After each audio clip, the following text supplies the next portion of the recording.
Hi, hello. Welcome to a very different episode of Awakened Destiny. Today, we're going to be talking purely about FF7 Rebirth. Now, just a heads up, there are going to be spoiler warnings ahead. We're not going to talk about them right away, of course, so we're going to have a reminder about spoilers later on in the episode. Keep an eye out for that, and if you haven't played through the game all the way, I would recommend clicking off the video, finish the game, and get back to this episode to hear what we think overall about the game with spoilers. I am here with my co-host, DestinedHero 7. Hello, Internet. This is Welcome to Game Series. Sorry. I was about to actually do that. That was in my head. I was like, wait. Yes, hello, Internet. Welcome to Destined Theory. Wait, is that a ripoff? Oh, Are we live? Crap. How did we go from I did a Markiplier-esque podcast episode, and you just go straight to a Matt Pat Game Theory episode? What the heck? Listen, okay, I'm sad he's gone from Game Theory. Leave me alone. Listen, we all are. I think everybody's heartbroken about it, but luckily, he is still putting content out on YouTube because he is still running GT Live. That's awesome. But yes, as Soldier said, this is... Usually our episodes contain just overall gaming news, but today...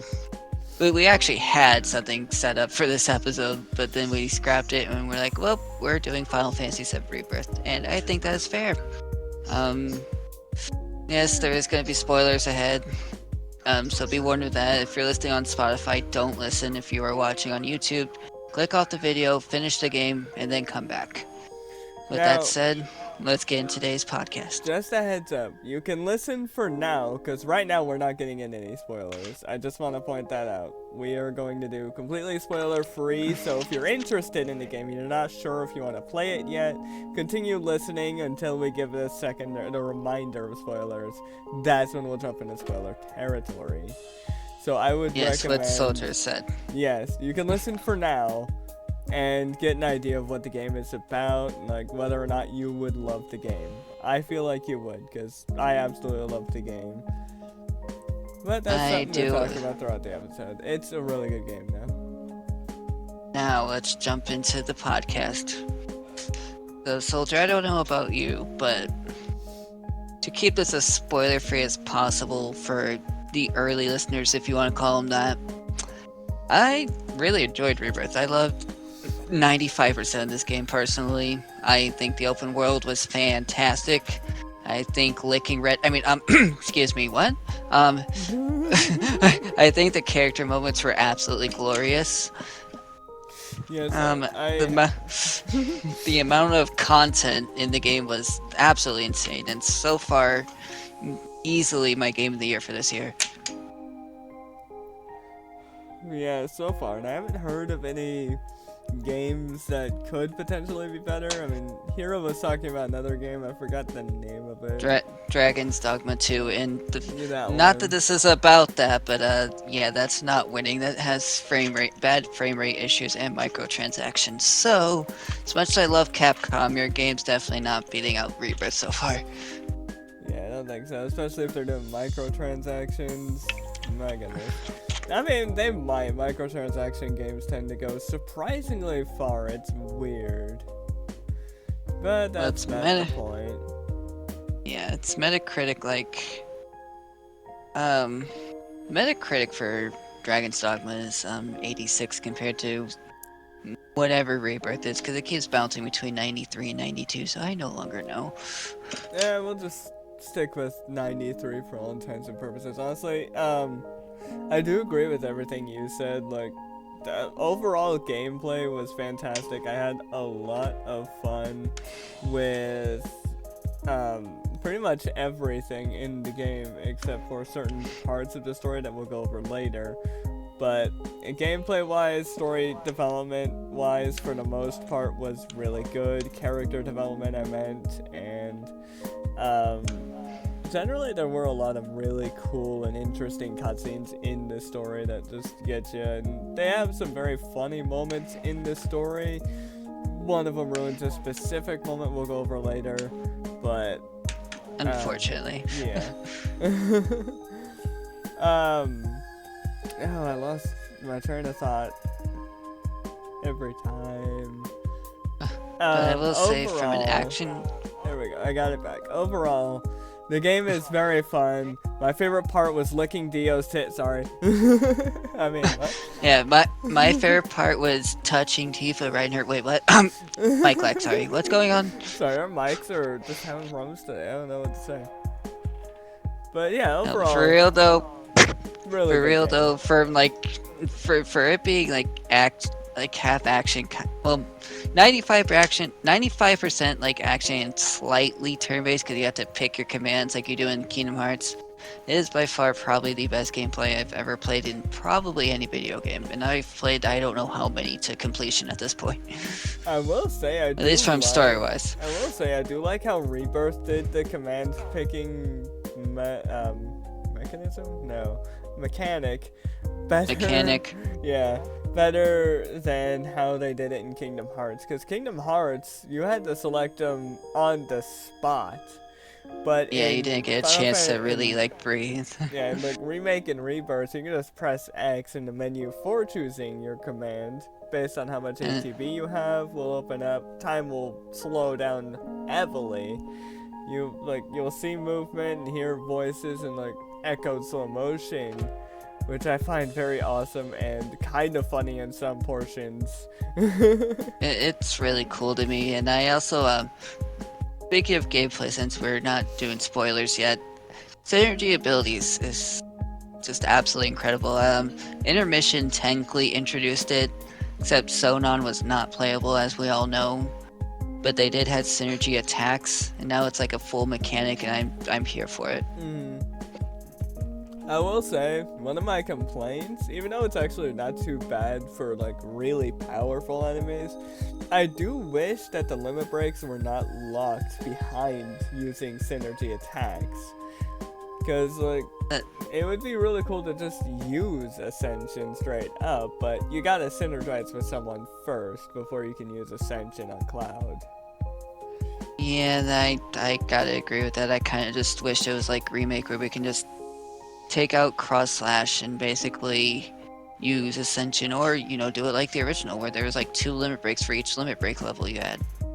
Yeah, that's what I was looking for, was like the menu to equip a different limit break. Because when you mentioned that Ascension was a thing when we were playing the demo, I was like, what? How did you get that?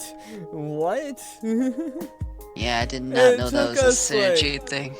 It took us so far into the game before we realized, oh, that's how you use synergy attacks. I see, and like that's how you build up the secondary ATB, like the little rectangular bars under. So what you gotta do is use things that attain, not obtain, to your synergy bar.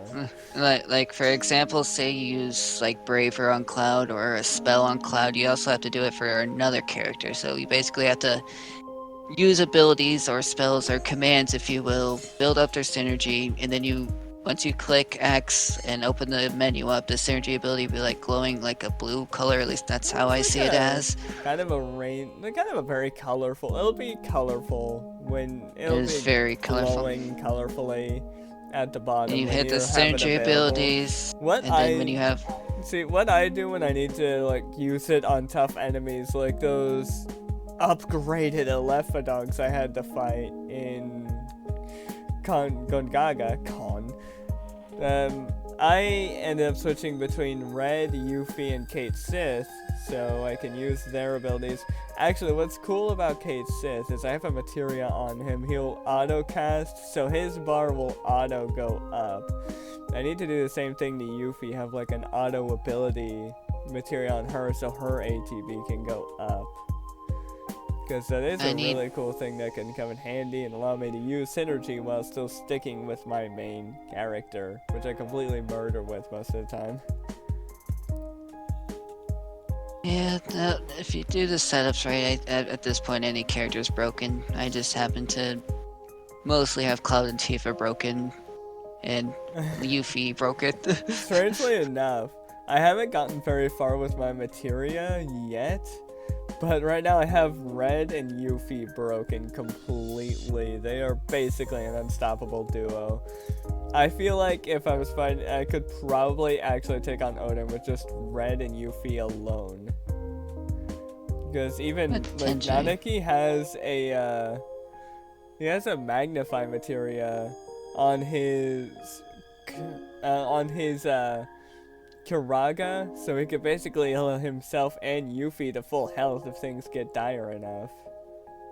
That is pretty broken. That is actually one of the strategies that helped me quite a bit during remake hard mode. Yeah, magnify is a very powerful and helpful materia. Like magnify and elemental are so just broken if you know what you're doing. I'm still working on getting the second elemental materia, but right now I'm doing like all of the side stuff that I need to do. I'm hunting fiends in Cosmo Canyon right now, and yeah, there's a lot of doing things you need to do to break your characters, but once you get them done, you will be basically unstoppable on any difficulty, no matter what. And it also really depends on your That's play potentially hard mode, but that's because with hard mode you can't use items, so you have to literally rely on not wasting your MP. Yep, pretty much. That's where I think Nanaki comes in real handy, because he can still use like a full vengeance bar with one of his abilities and still heal a good portion of everyone's health with that vengeance bar. Yeah, no, he'll definitely be in my hard mode playthrough for the most part.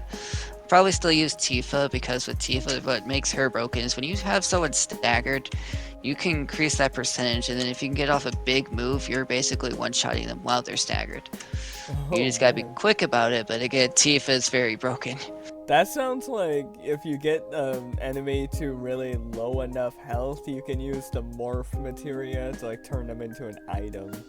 That is also an interesting. Does that mean it's morphin' time? Wait, this isn't Power Rangers. But anywho, but overall, my overall thoughts on the game, 9.5 out of 10 for me. It would have been a 10, but we'll talk about why it's not a 10 later. Okay. Overall review, fantastic game. I would probably give it a 9.7 out of 10 just to be fitting to the title. But fine, yeah. 9.7777777777. But yeah, great game. It gets the DestinedHero, the Destined Duo's seal of approval. It gets the Destined seal of approval. Yes. You are Destined certified. Sorry, I've been watching a lot of Nox Hill.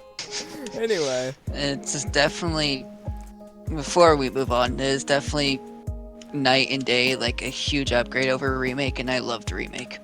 Yeah, it is definitely, gameplay wise, the upgrade could not be better, especially in terms of graphics, which would make sense perfectly, because this is only on PS5 right now. It's not on 4, it's not on PC yet.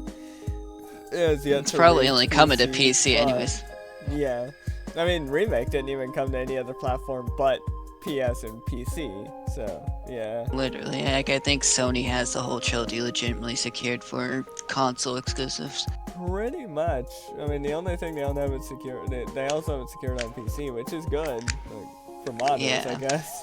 I'm probably not gonna pay for the game just to mod it, but then again, playing as shirtless Sephiroth or even naked Sephiroth.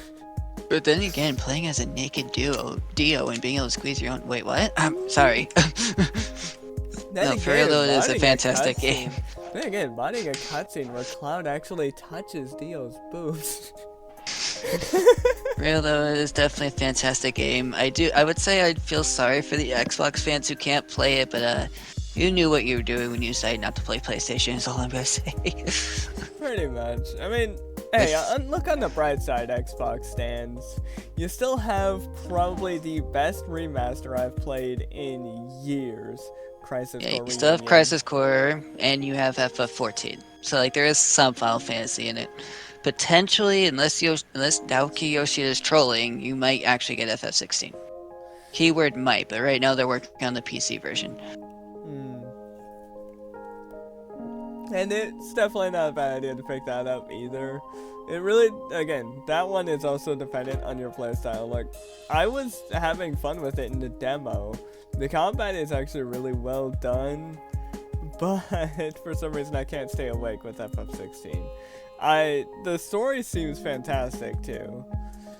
I do Overall, it recommend is playing that fantastic. for story, definitely. The combat, I will say, overstays its welcome. But again, this is still a Rebirth episode. But I just had to throw it in there to compare games because they're still in the same series. Yeah, they are. Rebirth the same definitely has franchise. the better overall combat. Yeah, Rebirth definitely wins in terms of any combat system I've ever touched in my life. I've touched a lot of combat systems too. I love my action RPGs. They are so fun to me. I enjoy them heavily. Could play them for hours, and Rebirth has done the best action RPG system I have ever played, and so has Remake. At this point, action RPG kind of took over my favoritism because, like, I mean, I still don't have a preference at the end of the day, but like, if I want to have more fun, I'm probably gonna play an action RPG. Yeah, exactly. I really enjoy action RPGs. I've gotten attached to them. Like, shoot, I can't think of an action RPG I was really fond of before Remake. For me, like, the one that comes close before Remake in terms of like gameplay systems. I know. I'm gonna go. I was about to say Kingdom Hearts 1, I actually enjoyed its combat system. 2 really amplified it, but I didn't like the magic system. My critique after 2 and up with Kingdom Hearts is the magic system, because I can only care once, and it's like, I don't like that idea. Yeah, no, that's actually a very heavy downside to it, yeah. Because then you have to wait for the bar to fill up to cure again. It's like, bro, like, I'm good at the game, the combat is really fun, and all, but it's like, I'd rather be able to, you know, do more with my abilities that are given to me, not have to wait for this bar to take forever. No joke, like, the only Kingdom Hearts game, I'm sad saying this, the only Kingdom Hearts game I've fully beaten is Kingdom Hearts 3. Like, I want to get into the other Kingdom Hearts games. I've tried, but I really struggle with Kingdom Hearts 1. I'm not as good with that one as I would think I would be. 3 was just somehow easier. Truthfully, for you, I would probably recommend 2 at this point, because Kingdom Hearts 1 might take forever for you to actually get invested in. But Kingdom Hearts 2, I know you would like. I feel like I should just watch you play Kingdom Hearts 1 and get the combat system figured out from there, or just watch someone else play it and see what I can do. I mean, I'll stream Kingdom Hearts 1 if you want. I don't have an issue with that. I love Kingdom Hearts 1 to no end. It's still my favorite one in the series, but I did love 3. Birth by Sleep was also good. What I want to get invested in, it's actually on DS, and sadly it's very expensive. Oh, Roxas story. Yes, I have it in Japanese. I'm sad I couldn't get the English version. But the I own a copy of the game. DL too. I own a copy of the game. If I ever, you know, get around to seeing you in person, I could let you play it. Just package it up for you. I mean, you can do it. Just make sure you send it back to me, because that is one of the ones where, well, it does have my critiques. This story is still probably my third favorite story in the Kingdom Hearts series. I know, I really want to get invested in Roxas's character. He is my favorite character in the series that I've seen so far. Ven is also pretty cool, honestly, but yeah, Roxas is just too damn cool to pass up. Also, I can't remember Ven's full name, so he just gets Ven. Ventus. Oh, it was Ventus. But yeah, he's always called Ven. They're also voiced by literally Jesse McCartney, so... Yeah. I did like the whole trio that they had in Birth by Sleep. They were all 3 really cool. Aqua, Terra, Ven. Yeah. I do like all of them. Weird. Like, I was thinking about that at work. I was like, shit, why can I only remember Aqua and Terra? Who was the V kid? Who was Ven? What was his full name? His full name was obviously Vagina, but anyways. I loved it. I still hope you pick up Kingdom Hearts again, play Kingdom Hearts 2, honestly. And then I'll just stream one and show you how it's done, because that was one that my brother Educated got me really invested in the most, because the story was so good. I forgot one of your brothers was named Educated Lives, I'm not gonna lie. I forget it too, because I keep wanting to just name drop him, but you know. I mean, we both know his name, we know him very well, but you know him better than I do. He's literally your own flesh and blood, but that's not the point. But yeah, he's the reason why I'm even into Final Fantasy, so we can just get back on topic. I know, you would think I would be more into Final Fantasy, because, his username is quite literally basically his name, but not quite. My brother TJ, anyway. I hope nobody thought I said BJ there. My brother TJ, he Dio gave me one of those. Wait, what? Yeah, I gave one to Dio. It's fine. What? Anyways, TJ. TJ was actually a really huge fan of the Final Fantasy franchise, and you would think I would have gotten into it then, but I didn't have a way to play it. But I still had access to Kingdom Hearts back in the day on PS2, in the old days, and I really did like Sora as a character. He was very cool.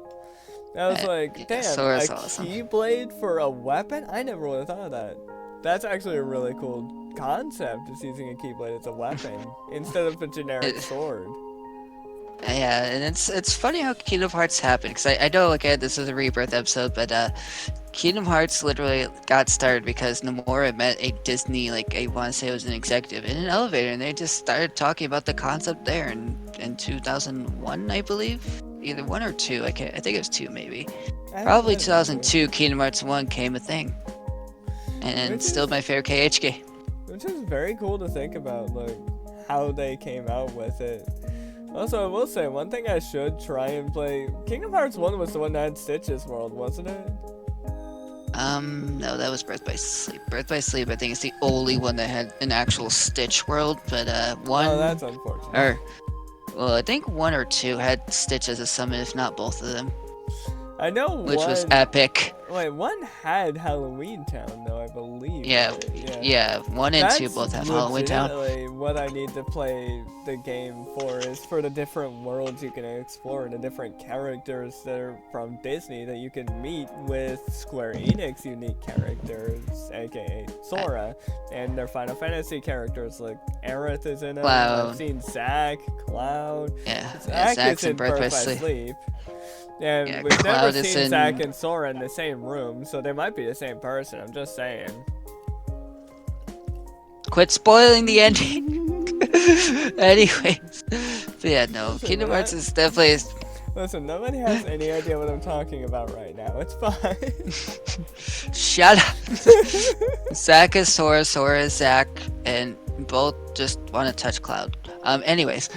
And both probably want to touch Dio's tits, I'm just saying. Anyway.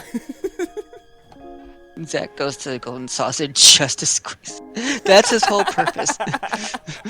Yep, that's why he's in. That's actually spoiler territory right there.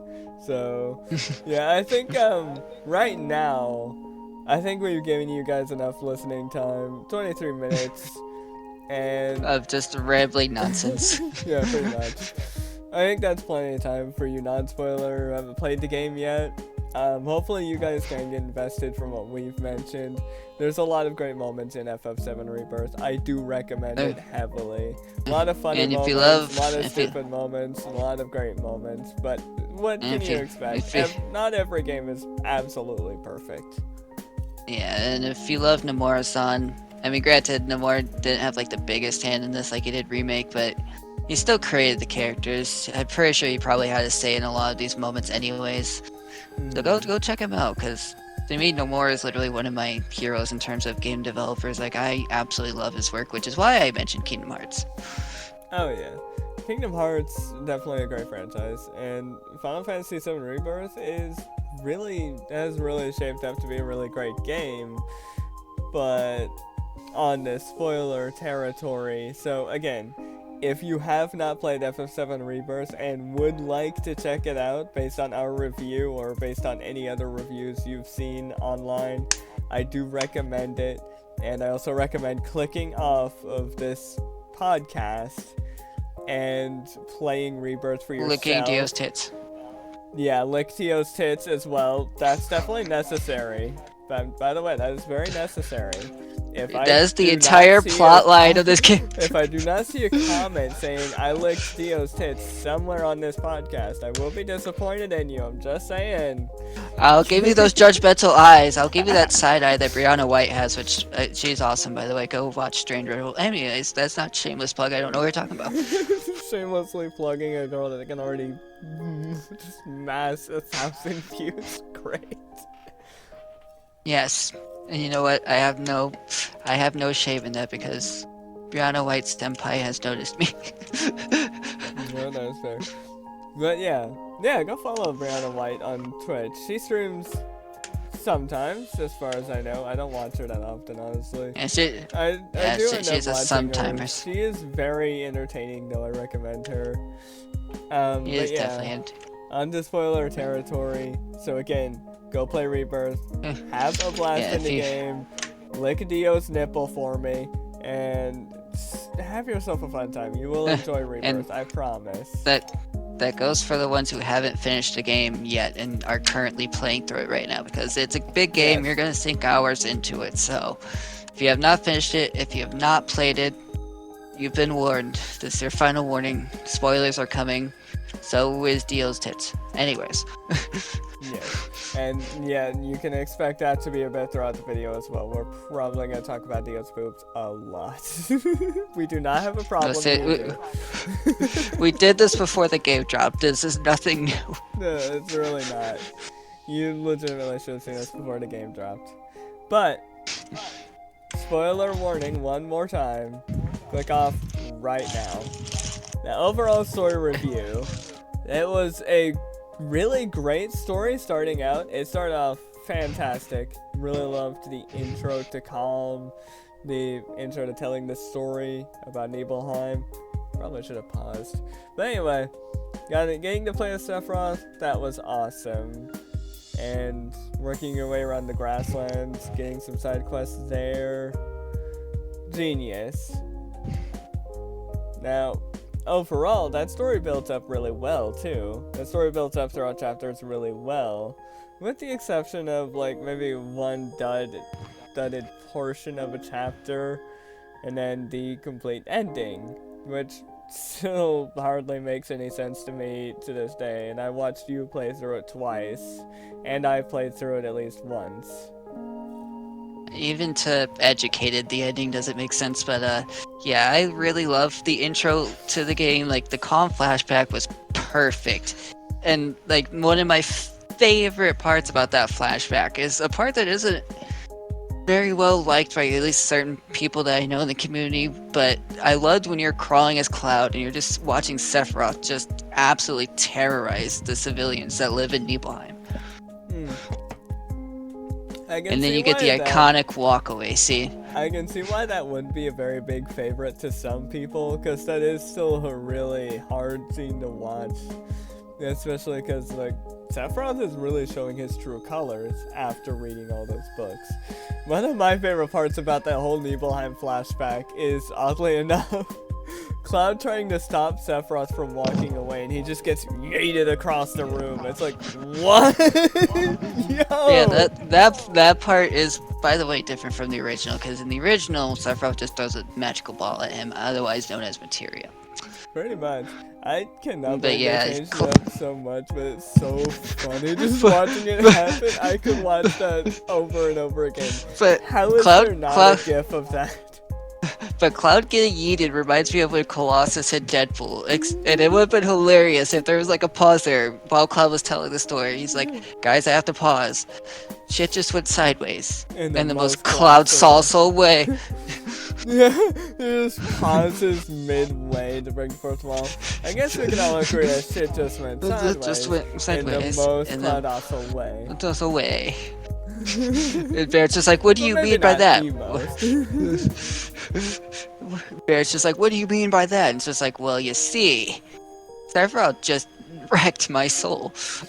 Well, you see, But- that was a very fun flight I just took, is all I'm gonna say, Barrett. But yeah, the Calm flashback was great. The stuff you can do in Calm is great. It was also the introduction to Queen's Blood, which was one of my favorite things in the game. I'm a sucker for card games most of the time. I played a lot of Yu-Gi-Oh! Growing up. I still would like to get into it, but modern day Yu-Gi-Oh's hard. That's not the point. It really Calm was is. great. The way they introduced the open world just incredible. I loved every second of that scene of how they're talking about like a fully breathing planet, and Red's just like, well, it may look that way, but it's like not really that way. It was so great. And then obviously there was a couple of duds, like what was it? I want to say it was chapter 9 or 10. It wasn't Maybe chapter 8 9. even. It was Oh wait, no, it wasn't 9. It was probably 8 then, because you did go to Coral. Yeah, it was in Mount Coral's region. I think it might have been Yeah, chapter... that was probably 8. Yeah, that had to have been 8 or 7 Yeah, then, it but was one of 8, those two. because you're in chapter 8, you go down to the prison to go see Dine. And Yeah, yes, which for the I will say, his death was actually sad. It did bring emotions in for a little bit, but like all of they 30 seconds. completely overshadowed it with a stupid boss fight scene that is stupid hilarious for no freaking reason. It's like, It is stupid. why do you gotta bring humor into a sad scene? That's like not kicking a dead horse. I don't. It's basically, I don't know, but regardless, I can't think of the metaphor right now. that stupid. sad boss fight was supposed to be in Rocket Town anyway, so the fact they even moved that far ahead is kind of odd to me. I'm not gonna lie to you. I mean, I do like how they changed it up. They had him in a mech suit instead of the rocket, but it's still so dumb how they brought it in right after a really major character in Barrett's life dies. Like, that's supposed to be one of the most emotionally impactful scenes in the original FF7. And it's really hard in the original when he's talking about like his daughter and his past and how his daughter, when he wouldn't want his daughter to see him like he is, and how like he wants Barrett to take care of his daughter, I believe. Just keep taking care of his daughter like he has been. Then he just jumps off the cliff and calls it a day, and that was emotionally impactful in the original. Did I forget to mention we're also spoiling the original? Sorry. Play the original too. The original's old. It is very old, but if you haven't played it, play it. It's still a very good story. But literally, in the new one, they quite literally did. It's very cool. They had a standoff between Barrett and Dine. I thought that was awesome. I thought that was very badass. It was a very cool fight sequence. It was definitely very interesting hearing them banter back and forth while fighting. I thought that was cool. And that was very cool. During the ending of that fight, when you finally beat him, it got really emotional for a bit there. Heart-wrenching for sure. Like, it was hurting. It really hurt when Barrett brought out the picture of Marlene and showed it to Dine. Like, she's fine. Yeah, that's she is what alive. broke me personally. That hit really hard. And Dine just completely refusing anything to do with his daughter, that hurt. Because it's like, dude. And I know he said he didn't want Marlene to see him like that. And it's like, yeah, I can understand that, because, like, he is still broken up from what happened to, not Rocket Town. What was the town Yeah, called? Rocket Town. Yeah, Coral. Was it Coral? Yeah, it was Coral. Yeah, he was still torn up about what happened in Corral, which is why he shot up those Shinra soldiers. Although I will say it's very weird that they already automatically reveal him being chased after by Barrett when in the original, you're supposed to assume it was Barrett that shot up those Shinra soldiers. Yeah, they kind of did Gen Z it a little bit, but like we still assumed it was Barrett at first, but then they kind of quite literally spoiled the whole thing by showing it was dying. That's actually something Soldier First Class brought up that I thought was a really good point. Soldier First Class brought up a really good point about a lot of this stuff that we'll be talking about later on. But overall, it was a very good story. It had some very good moments, very great character development. And personally, my favorite chapter of all time goes to Cosmo Canyon. I am very heavily Nanaki biased now. My persona can still be called Zack, but I am a Nanaki head now. Because his character development in, like, overall in the story to build up to where we are now in Cosmo Canyon was fantastic. Because, like, there's so many really great moments there in Cosmo Canyon. Like, the voice switch up is so much like me. That threw me off so bad. But I found out he was the one talking to Aerith in Costa del Sol. I was like, oh, okay. Costa del Sol, Calm Inn. Yeah. No, it wasn't Calm. It was Costa and some other. Oh, Junon. The Junon Inn. Yeah, I was trying to remember that. I was like, oh wait, no, it was after Calm sometime window. Yeah, to add on what he said, yeah, the story was great. My personal chapter is torn between 9 and 13 because the trials you see in chapter 13, that made me break down. Like, I couldn't handle that. I was like, oh my god. That is very true. 9 and 13 are the biggest emotional impact scenes that you will ever see. Especially 13. 13 shows multiple emotionally impactful stories, and Red 13's story in that one's just heartbreaking to a new level. Aerith, I think, broke me the most because Aerith, like you're literally you go around as a young Aerith, and you need a doctor to help your mom, and basically she's like no one's wanting to help her, and then it leads to her mom literally dying because she couldn't do anything, and now she has to live with that pain.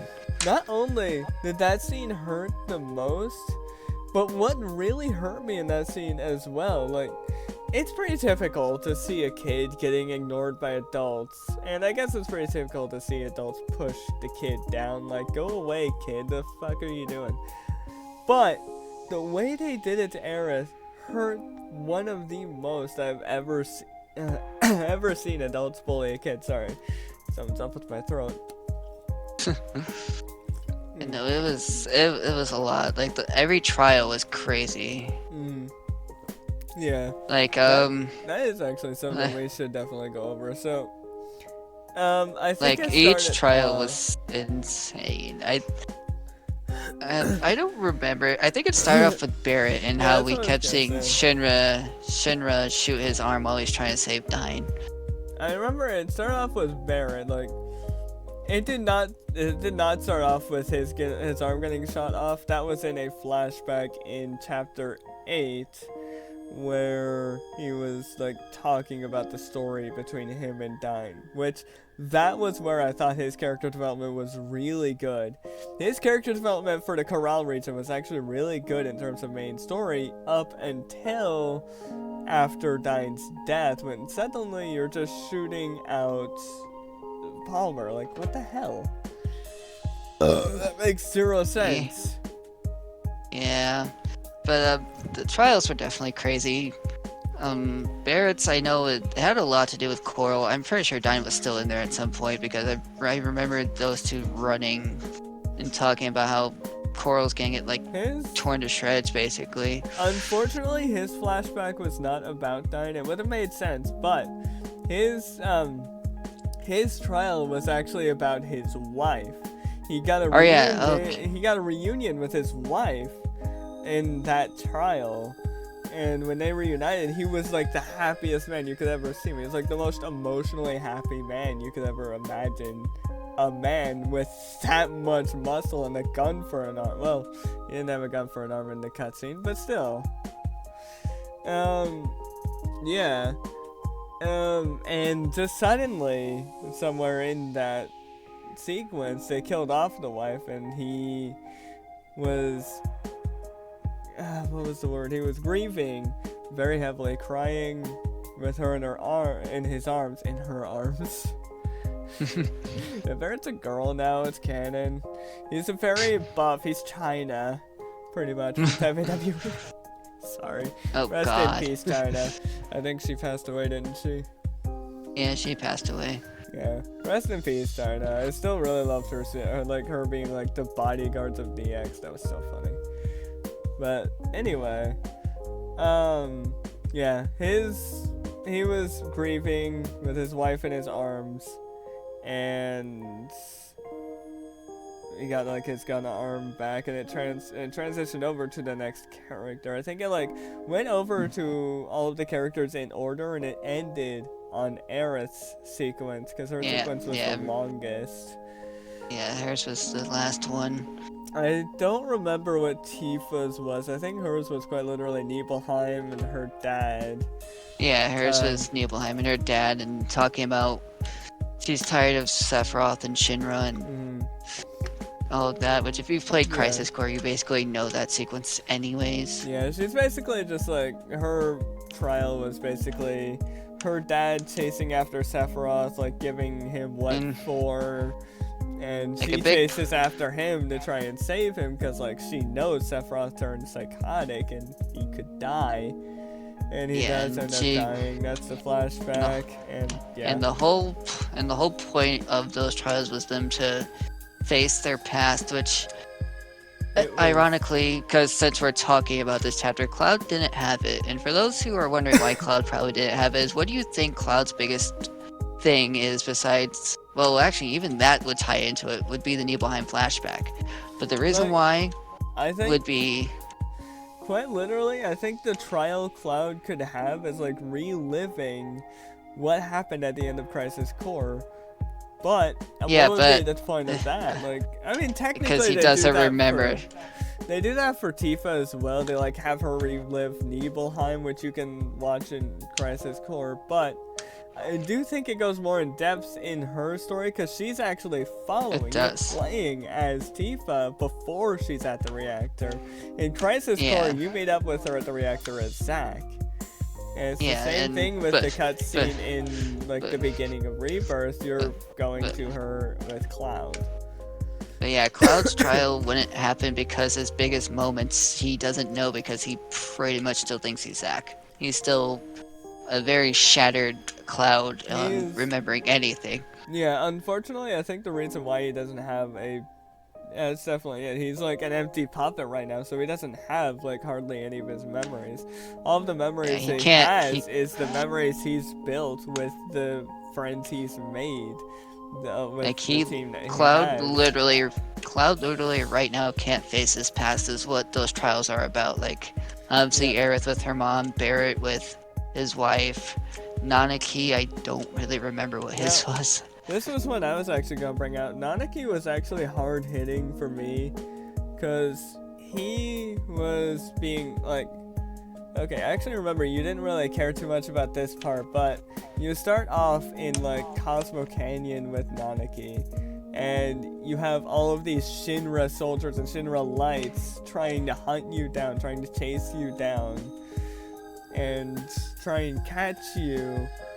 And eventually it cuts over to you being in custody in Hojo's lab. Oh yeah, okay, I remember that now, yeah. They are pulling Nanaki over to Hojo's table in the lab, where he gets the tattoo 13 on his arm and becomes, what was it called?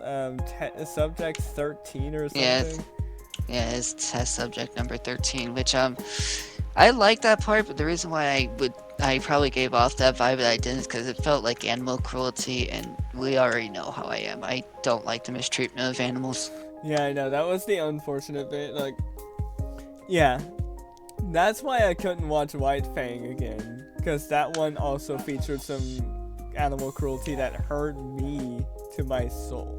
I hate animal cruelty to a freaking T. There is so much wrong with animal cruelty, like no joke. And yeah, that scene actually hit really hard for me because it's like it's something Red went through and it sucks. I couldn't word that any better for some reason. I don't know why. That's why I resonate with Eris a lot, because I won't go into over detail about my personal life, but I would say I'd probably get ignored if I tried going around trying to get my mom some sort of help. Realistically speaking. Not saying my mom's in the worst health, she's a tough cookie, but... Yeah. That trial made me think that I would be in those shoes at some point in my life, and it's like I couldn't handle it. Luckily you wouldn't be a child trying to ask for help, and I would think you'd be able to call her an ambulance if something were to happen. Yeah, probably. I just know that trial hurt really bad. That's what brought me to several tears. Yeah, that trial. Now I really want to go replay the chapter. Yeah, that trial was the most. Yeah, that trial really was the most painful because you're playing as Eris. Like you go as young Eris. Like she's trying to. They escape from Hojo's lab. Obviously, they're on a train.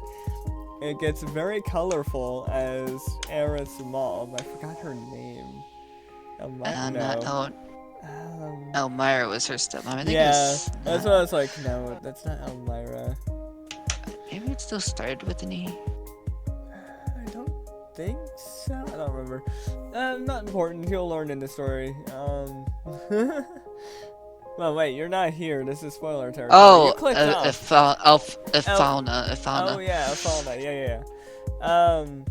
So she's telling a story on the train about like the happiest story for Eris. Like they're going on an adventure, and the adventure ends in I don't remember what sector they were in. It might have been like I don't remember, but they were in sector 6 because that's how she got to Elmira's home, and since I think Elmira's home is indeed in sector 6. Well, her home is in Sector 5, but yeah. Oh yeah, Sector 5. Oh yeah, no, but then yeah, they're in Sector 5 then. I think they were in Sector 6, and like Elmira was just visiting. She said she wasn't from there, if I remember right. Now, okay, yeah, there was Sector 6 that led into Sector 5 then, because Elmira took her home. Yeah. Now, yeah, her scene really hurt, because you gotta walk around asking for help. When you get to the end of walking around asking for help, you get pushed down by these random strangers, and that part really hurt me because they said some really hurtful words. I sound like a child right now, but they said really mean things. They were big meanies. But you are a child, so shut up. But yeah, and Elmira obviously stepped in to like try and help Eris. And when she asked about Doctor, Elmira didn't know any from there because she's not from that sector. So Eris was like, okay, it's fine. She cried all the way back to Fauna. Elmira again. Basically claiming herself useless. Yeah, yep. She was like self-detrimenting? No. Deprecating. Self-defecating. Deprecating. She was self-deprecating herself. I'm sorry, I'm not the best with the English language. You'll have to excuse me. But yeah, she was self-deprecating herself and calling herself useless, stupid, or like generally not good things. And she cried all the way back to her mom. And her mom was obviously sick, of course. Why she was asking for a doctor, acting. Yeah. Yes, acting for a doctor. She was never sick. What do you mean? Mom was never sick. Gotcha. Era's story never happened. I don't know what you're talking about. She had a perfect childhood. Yeah, no, definitely. Although, by the way she is, you would think she had a perfect childhood. She seems like so happy all the time. Which is weird to think about, that like, it does seem like the people who went through the craziest shit tend to have their minds more together somehow. Like, they tend to be more chill or more high on life, I guess. I could say Cloud's chill, but I don't. His mind's definitely not there. And he went through a lot. He literally watched his own mother die. Oh yeah, that's like the one memory he still has. He literally watched Zack die, but he doesn't have that memory. Yeah, he doesn't even have the full flashback memory. Correct. He just because he watched it when he was in the infantry. Yeah. Not as a soldier. And that infantry was the infantry that got stabbed in that flashback was actually Cloud, and yeah, Zack was actually not at Cloud's home. I don't know where Zack was during the burn down. I don't think he ended up in front of Cloud's He was home. still in, he was still in the Mako reactor. He was at, oh no, he was coming out of Shinra Manor. That's right. You were coming out of Shinra Manor because Sephiroth was left after he throws the magical materia at you, or in re-trilogy terms, you got yeeted. But yeah, he left the manor, and that's when he started to go set everything on fire. Pretty much, Sephiroth's story is just insane, and like, I will say, Sephiroth ends up being one of the best villains in this game, for real. Like, his manipulation towards Cloud is on a whole nother level than it was in the first game.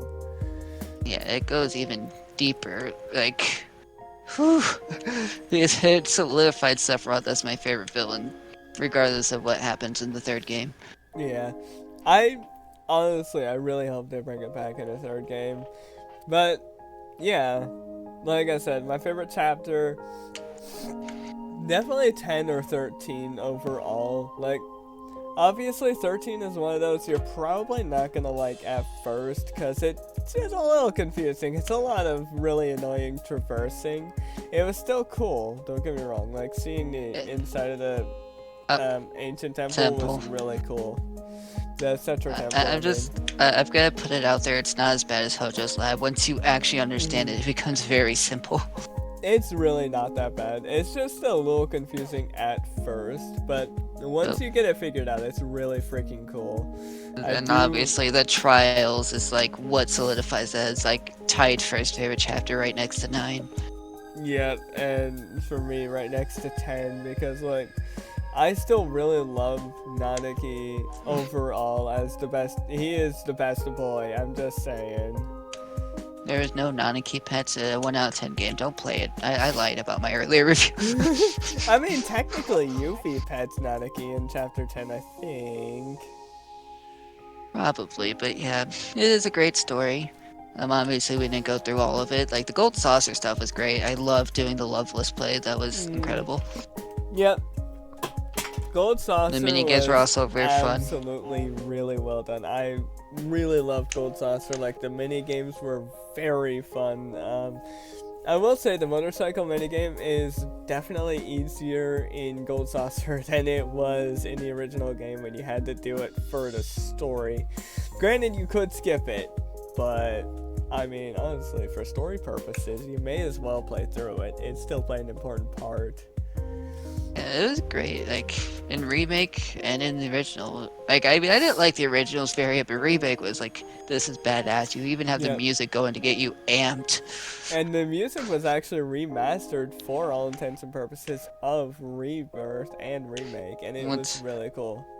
Which is another thing I don't remember if they played the theme song in, or played the motorcycle riding song in the minigame in Gold Saucer, but they probably did. I haven't touched Gold Saucer as much as I should have, but they actually, now that we're talking about the music, the OST for the Re-Trilogy has been very spot on so far.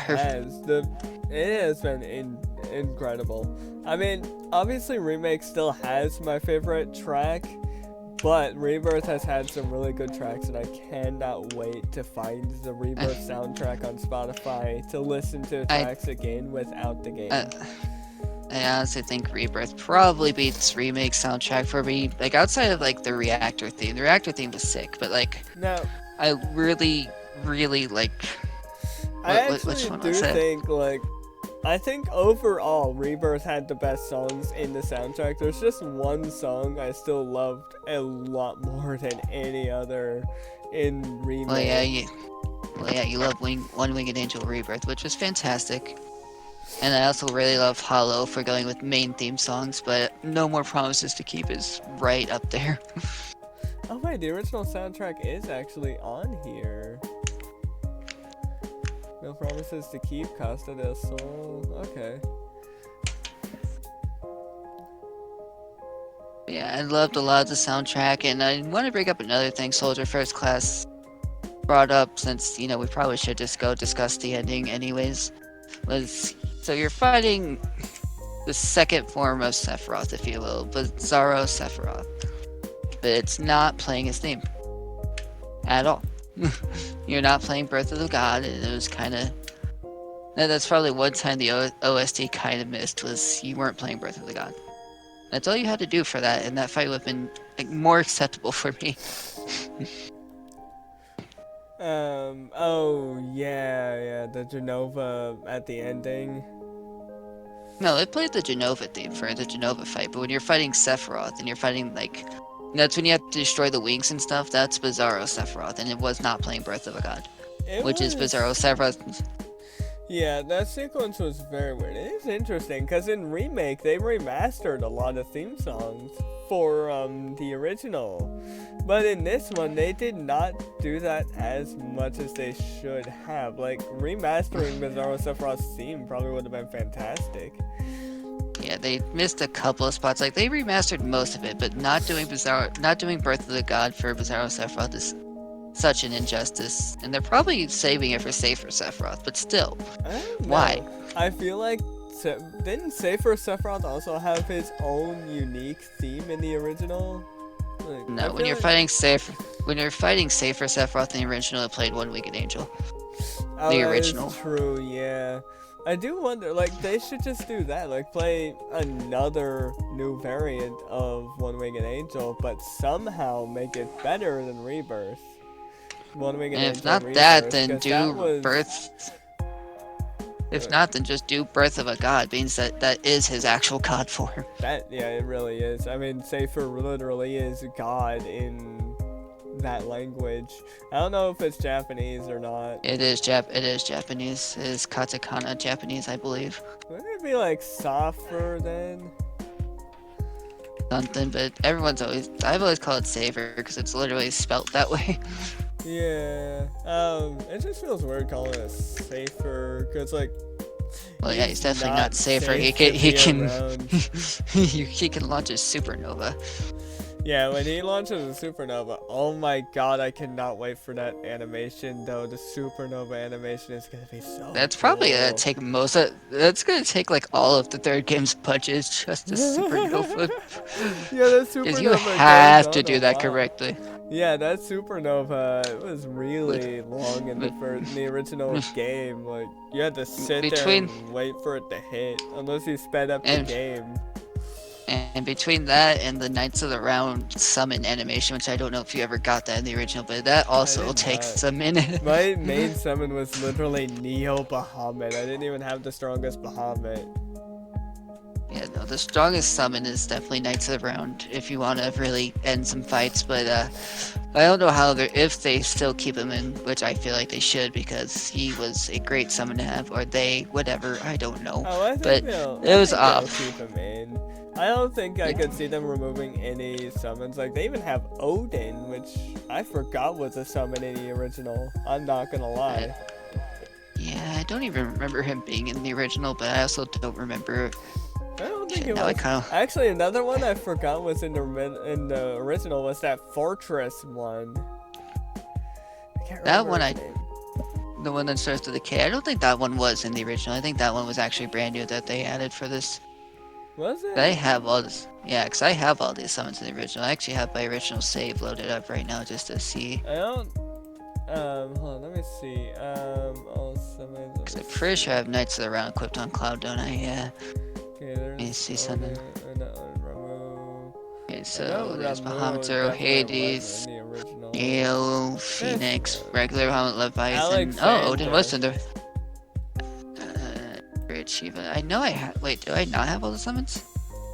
I know I have most of them. I have all the Bahamuts. I have Phoenix, Leviathan, Odin, Knights of the Round. Unless it's Yeah. just because they're equipped on different characters, isn't it? Hold on, probably is. Alexander is one you definitely forget was in the original FF7. Like, it is weird. Alexander was their weirdest summon, honestly. He's kinda cool, but... I actually like Alexander personally. I thought he was always one of the cooler ones. Yeah, He's he's just this like giant fortress that has a bunch of turrets that can basically rip you to shreds. Yeah, he is quite an interesting summon. I mean, my personal favorite so far is the... Oh, what was Bahamut Arisen. Yeah, Risen Bahamut Arisen. Yeah, English. Bahamut Arisen is great. I personally still have to go to Phoenix, but that's because FF16 really made me appreciate Phoenix, is all I'm gonna say. And it made me realize just how much I resonate with Phoenix, like, as a character perspective, if you will. Oh, yeah. I mean, I have all of the summons for FF7 Rebirth except for Odin. I may have to trio him with Cloud, Yuffie, and Nanaki to actually beat him, or actually figure out how to reduce his power, which I have to do through the divine intel, but I cannot find the divine intel I need to get him. I found one. I know where one is on the map, but I don't know where it is from the map to actually being in that location. Yeah, it's crazy. It's confusing. I don't really know how to get there. I've tried looking. I haven't seen answers, honestly. Anywho, we kind of have to track this out a little bit. Welcome to an episode of FF7 Rebirth, where we're going to talk a lot about what we love. But yeah, personally, because we've done like a lot of favorite parts and stuff, I do want to talk about Chapter 9, since I said a lot about 13 at this point. Yeah, Chapter 9, while traversing that region specifically, is annoying as crap. Yeah, I do love... The Gungaga region was very beautiful, but very hard to traverse. I hated the traversal. But I do love a lot of the story moments there. Again, a big part of FF7's... One of FF7's theme, whether if people want to admit it or not, is trying to figure out who you are in, like, society and who you are in general. Like, Red 13, he didn't really... Obviously, he hated his father, and found out his father was the one who was protecting Cosmo Canyon. Yeah. And for Cloud, in this case, he, at least until the third game, because he still doesn't know who he is. He doesn't even remember Zack correctly. He sees Zack. He has a reaction to the ending, but he still doesn't remember it the right way. But anyways, Cloud Shattered Mind shows a lot, because before this, I think it might have been in Calm, outside of Calm. I think it was early on, but Sephiroth was like, 5 years ago, I killed her. And her referring to Tifa. So who is she? Claiming that the Tifa that's in our current party is fake. And you fast forward to Chapter 9, Sephiroth breaks Cloud down so much that you literally see Cloud slash Tifa into a giant thing of Mako. Oh, and it was just insane. Yeah, that scene hit so hard. Like, just hearing Cloud repeat back what Sephiroth said to him in his ear. Like, Sephiroth was whispering in Cloud's ear, like, "You're not real. You were killed in the reactor, so who are you?" And Tifa, like, she flashes her scar at Cloud, like, "No, I'm real. Look, here's my scar from where I was slashed by Sephiroth." And Cloud's just like, "No, you're not real." And he just slashes at her, and she falls into the pool of Mako. As she's trying to swim to safety, she gets eaten up by the weapon residing in that Mako. Yeah, and then she kind of goes through her own... Yeah, basically it's just a weapon. But yeah, she basically goes through her own sort of live stream sequence, but again, this is where I highly disagree with Soldier First Class, but again, it is opinionated. Yeah. I don't see where that quote-unquote fake-out death happened. I would have to replay the chapter, but that her own live stream sequence was Well, great. the fake out But death, I would say, was the quick cut from like Tifa getting slashed to her getting eaten by a fish, and then we just cut to the complete shock of everyone before we cut to Tifa being underwater and living through what the weapons are going through to try and protect the planet. yeah, which I need to replay that chapter because I don't remember the entire sequence. I'm pretty sure she went through seeing stuff about the Nibelheim flashback again. Yep, she went through the Nibelheim flashback that led her to falling off the bridge, I believe. Yeah, she fell off the bridge. Her friends were egging her on, but she believed that Cloud was the one that egged her on for the longest time. Which is crazy to think about to me. Which is why, because that stuff right there is why I disagree with Soldier First Class, because I respect his opinion. He's a great dude. But, like, the live stream sequence that we're supposed to get with Cloud and Tifa is really when, like, you're gonna discover everything. Like, that was just kind of showing some of the stuff Tifa went through. And it didn't even show everything. It just mostly showed some of the stuff that's already known in FF7 lore, if you will. Like, we already know that part of her backstory. She fell off the bridge because she was egged on. And they're climbing up Mount Nebel, if I'm not mistaken. Yeah, they went through a lot there. It's crazy. I absolutely loved the sequence of everything there. Like, just going through that flashback with her in, like, the materia thing on with her in the materia thing of the weapon. They're swimming through, she's like watching the weapon fight off all of Sephiroth's whispers with its own whispers. And then she goes through some very important parts of Nibelheim, like you can start off from one point or the other.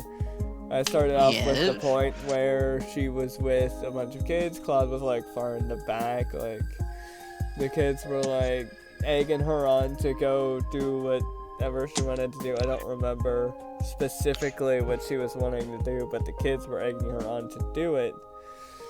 So she went on to meet Cloud at the well, to have Cloud make that promise to save her. And then which I love that scene still. Of course, when she goes away to go cross that bridge, Cloud follows like a bit far behind. And when the kids run back that were egging Tifa on, while Tifa's still going, Cloud is still there for her, there with her, even if it's far back, and he tries to stop her. It's all really crazy, honestly. It's a lot to remember. And it is interesting because she did not remember that Cloud was there, and was told because of her injuries. I guess she didn't remember at all, and was told that. Well, that also really goes into like Cloud and Tifa, like yes, technically they were childhood friends, but they weren't really over the top close until you get that what is it called, the well scene. Like that was when they were really starting to get close. And obviously, you know, he went to Midgar, tried out for Soldier, made the cut for Shinra infantry, and was too embarrassed to see Tifa during the whole Nibelheim flashback.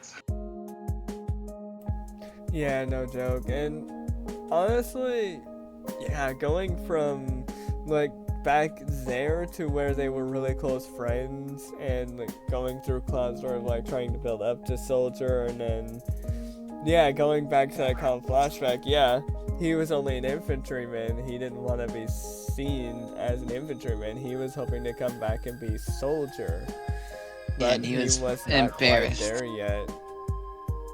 No, and which is crazy to me because obviously Cloud's my favorite fictional character in existence, and The strength he possesses by the time we're even remotely done with FF7 is enough to probably solo anyone in FF7.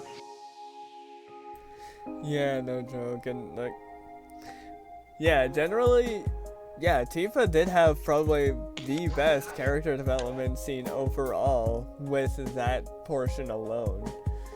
Yes, and that's why I say I resonate with Tifa just as much, if not more than Cloud. I mean, I resonate with, like, Nanaki the most. I'm resonating with him more than I ever did with Zack, which is interesting, because Zack is still really high up there for me. I mean, I wouldn't be surprised if he was still tied, if he was, like, just still my #1 favorite, and they were just tied at this point. Because, like, Rebirth really made me fall in love with Nanaki, and some of his story quest banter with Cloud is exactly how our banter is. It's like, oh my god, Nanaki is literally me. Just like how Barrett became Nanaki. Vampire somehow. And Vampire will never get that yet until he actually plays through the game, which he literally can make the time for on his days off. He could have done so the last couple of days, Monday and Tuesday. He was off. I had morning shift. Well, I had afternoon shift on Monday, but I had morning shift on Tuesday. I'm surprised he didn't. He got overly addicted to Elden Ring, and that's... If it is what it is, you know, we enjoy what we enjoy, but, like... Even though I enjoy Elden Ring, I actually finally have a better opinion on it, but I was just like, I'm kind of getting tired of getting wrecked, but this isn't about Elden Ring. Elden Ring is fun. There's some cool stuff in Elden Ring, but yeah, FF7 only. Sorry, we tend to get caught up in tangents, but yeah. Shit, we've already talked about favorite characters and we haven't even gotten to least favorite parts yet. But, unfortunately, least favorite parts, like, one of my absolute least favorite parts, which I know is one Hero agrees with me on, is after dying. Like, right after dying, you get thrown into a boss fight. Oh, the Palmer fight, yeah. It's funny as hell, but it's also funny, like, I laughed. Why the hell is this here? It is and again, hilariously frustrating. Oddly enough. And again, he's not a boss fight until you get to Sid, Rocket Town, because he's a part of Sid's arc. He's not a part of Barrett's arc, he's a part of Sid's arc. Because he's the one who screwed Sid over, but again, if you haven't played the original 7, I won't spoil what happens for Sid, but... Yeah, he's a part of Sid's arc. He's the reason why Sid hates Shinra. Yeah, exactly. Like... It is definitely interesting. Yeah, again, go play the original 7 if you don't know anything about Rocket Town. We'll go over that more in depth in, like, later on in this episode, but, yeah. Unfortunately, having that Palmer boss fight, as funny as it was, like, obviously the funniest part of that boss fight is his little neener smacking his own ass. Like, what the fuck is this? Why is this here? It is hilariously annoying and frustrating. I want to go ask Soldier First Class at some point if he just ever gets that feeling of you ever just want to neener someone after your friend dies? Love you, Soldier. I know you might see this because you follow me on Twitter quite frequently, so... Yeah, we love you, Soldier First Class. Much love for you, Soldier. And since we're shouting out, we might as well link your channel by the time we're actually done here. Go give Soldier First Class a follow. Link in bio if you're on YouTube. If you're on no, we don't. Spotify, you can look him up. He's pretty easy to find. Soldier First _ Class or Soldier _ First Class. Or Soldier _ neener class. Sorry, I had to. Or is it neener First Class? I don't know. I just the only thing I remember about Palmer is my immediate reaction was shake that ass, bitch, and let me see what you got. Oh yeah, true. Okay, Soldier _ First Class, first with the number 1 ST. So yeah, you Yep. can find him pretty easily. He is a very chill guy. I have yet to actually talk to the guy. Hero talks to him. He's really good friends with Soldier. I do recommend checking him out. And while we're talking about soldiers, follow me on Twitch, twitch.tv/DestinedSoldier. Yeah, shameless plug. Twitch.tv/DestinedHero7// I mean, what? Yes, yeah, all slashes included. Alright, shameless plug aside, yeah. I love Actually, wait, I have a love-hate relationship with that Palmer. Soldier, shut up. Same, but I have one more shameless plug. Usually we do this every episode at some given point, but again, the art you see on the screen, or as the profile, minus the Midgard picture. We're not talking about the Midgard background, but yeah. The art you see for the Destined Bloodline, all made by LexiWolfz. Go twitch.tv/LexiWolfz. She also has her Twitter set as TateWolfz, something like that. I was gonna say TateWolfz. Wolfz is with a Z at the end, by the way. WOLFZ. So like Lexi, XI, LEXI, WOLFZ. And TateWolfz, Tate, WOLFZ. Give her a follow. _ Neener. At Neener Wolf. You can find her on Twitter. She's very easy. Find her on Twitch. Her streams are very, very fun. She's fun to hang out with every once in a while. I think she stopped. I definitely think she stopped Kick, so I probably won't be plugging that anymore. But yeah, Twitch definitely. And if you do want to give her some artwork, if you want to commission her for artwork, give me a quick second. Do I have her website pinned? No. Why would I have her website pinned? What am I, awesome? It's like LexiWolfZdesigns.com or something like that. Let me go to way up here where I have her email pinned. Yeah. LexiWolfz, spelled the same way, designs.com. It'll have pricing on there. She's like $15 an emote, which isn't bad. She actually did some emotes for me and Hero recently, and we are very happy with our emotes. I love them a lot. Sincerely, thank you, Lexi. Derp Sasuke emote here. Yeah, sincerely thank you very much, Lexi. I'm just hugging everybody with my new hug emote. I love it. Honestly, Lexi, I might be commissioning you a Neener emote for reasons. You know what? I might do that. I'm gonna have a picture of my persona shaking his ass and slapping it like Neener. You know what? That needs to happen. My persona needs to shake his tail at who I'm sending it to and just go Neener. That's gonna be my derp emote. You know what? That's canon. That's my canon derp emote. Perfect. Love it. Okay. I'm going with it. You know what? Go show her all the love. We're owning the Neener now. Screw you, Palmer. Yeah, Palmer, we're stealing your Neener. You are no longer the owner. We trademarked it right here and right now. It is now Destined trademark. Only Hero and Soldier are allowed because Vampire doesn't even know the reference. No, not yet. I don't even think he's in Coral, or I don't even think he's at Golden Saucer yet. But yeah, to get back on topic because Neener is just too funny.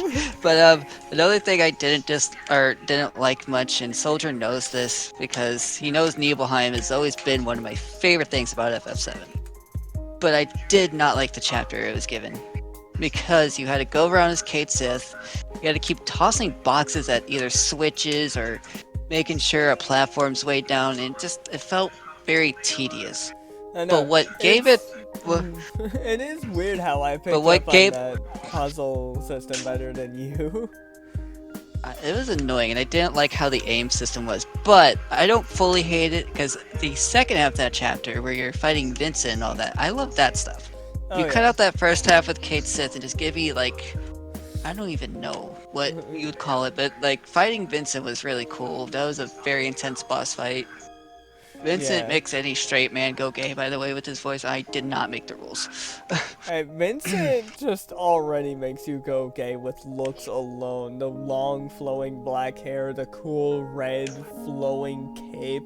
Oh my god, I want to suck him off right now. Yeah, he's cooler than Dio's tits, so you should, that's a part of my review. The funny thing is, I was bisexual before I met Vincent, just saying.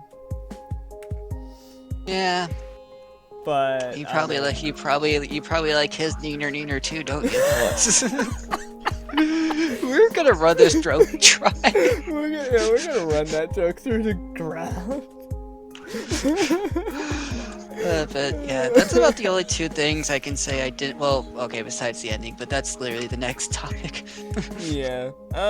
But yeah, those few parts not so great. But I didn't mind playing as Kate Sith. I will say that I didn't mind the solo run with Kate Sith.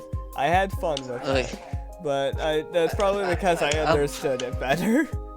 I'll probably like it more during my hard mode playthrough, being that I'm a completionist of these games sometimes. Yeah, I'm working on my completionist playthrough. No guarantees I'll completionist hard mode, but I am trying to completionist every other aspect of the game. I don't know if I'll be able to get all the collectibles you can get for the hotel.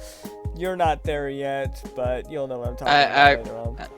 I already know what you're talking about, actually. I did you a already couple of did the things for Johnny the... side quest already? Apparently so. I went back to Costa del Sol and I was like, oh, apparently I did this. Because I got a trophy for it, so I was like, oh, cool. Nice.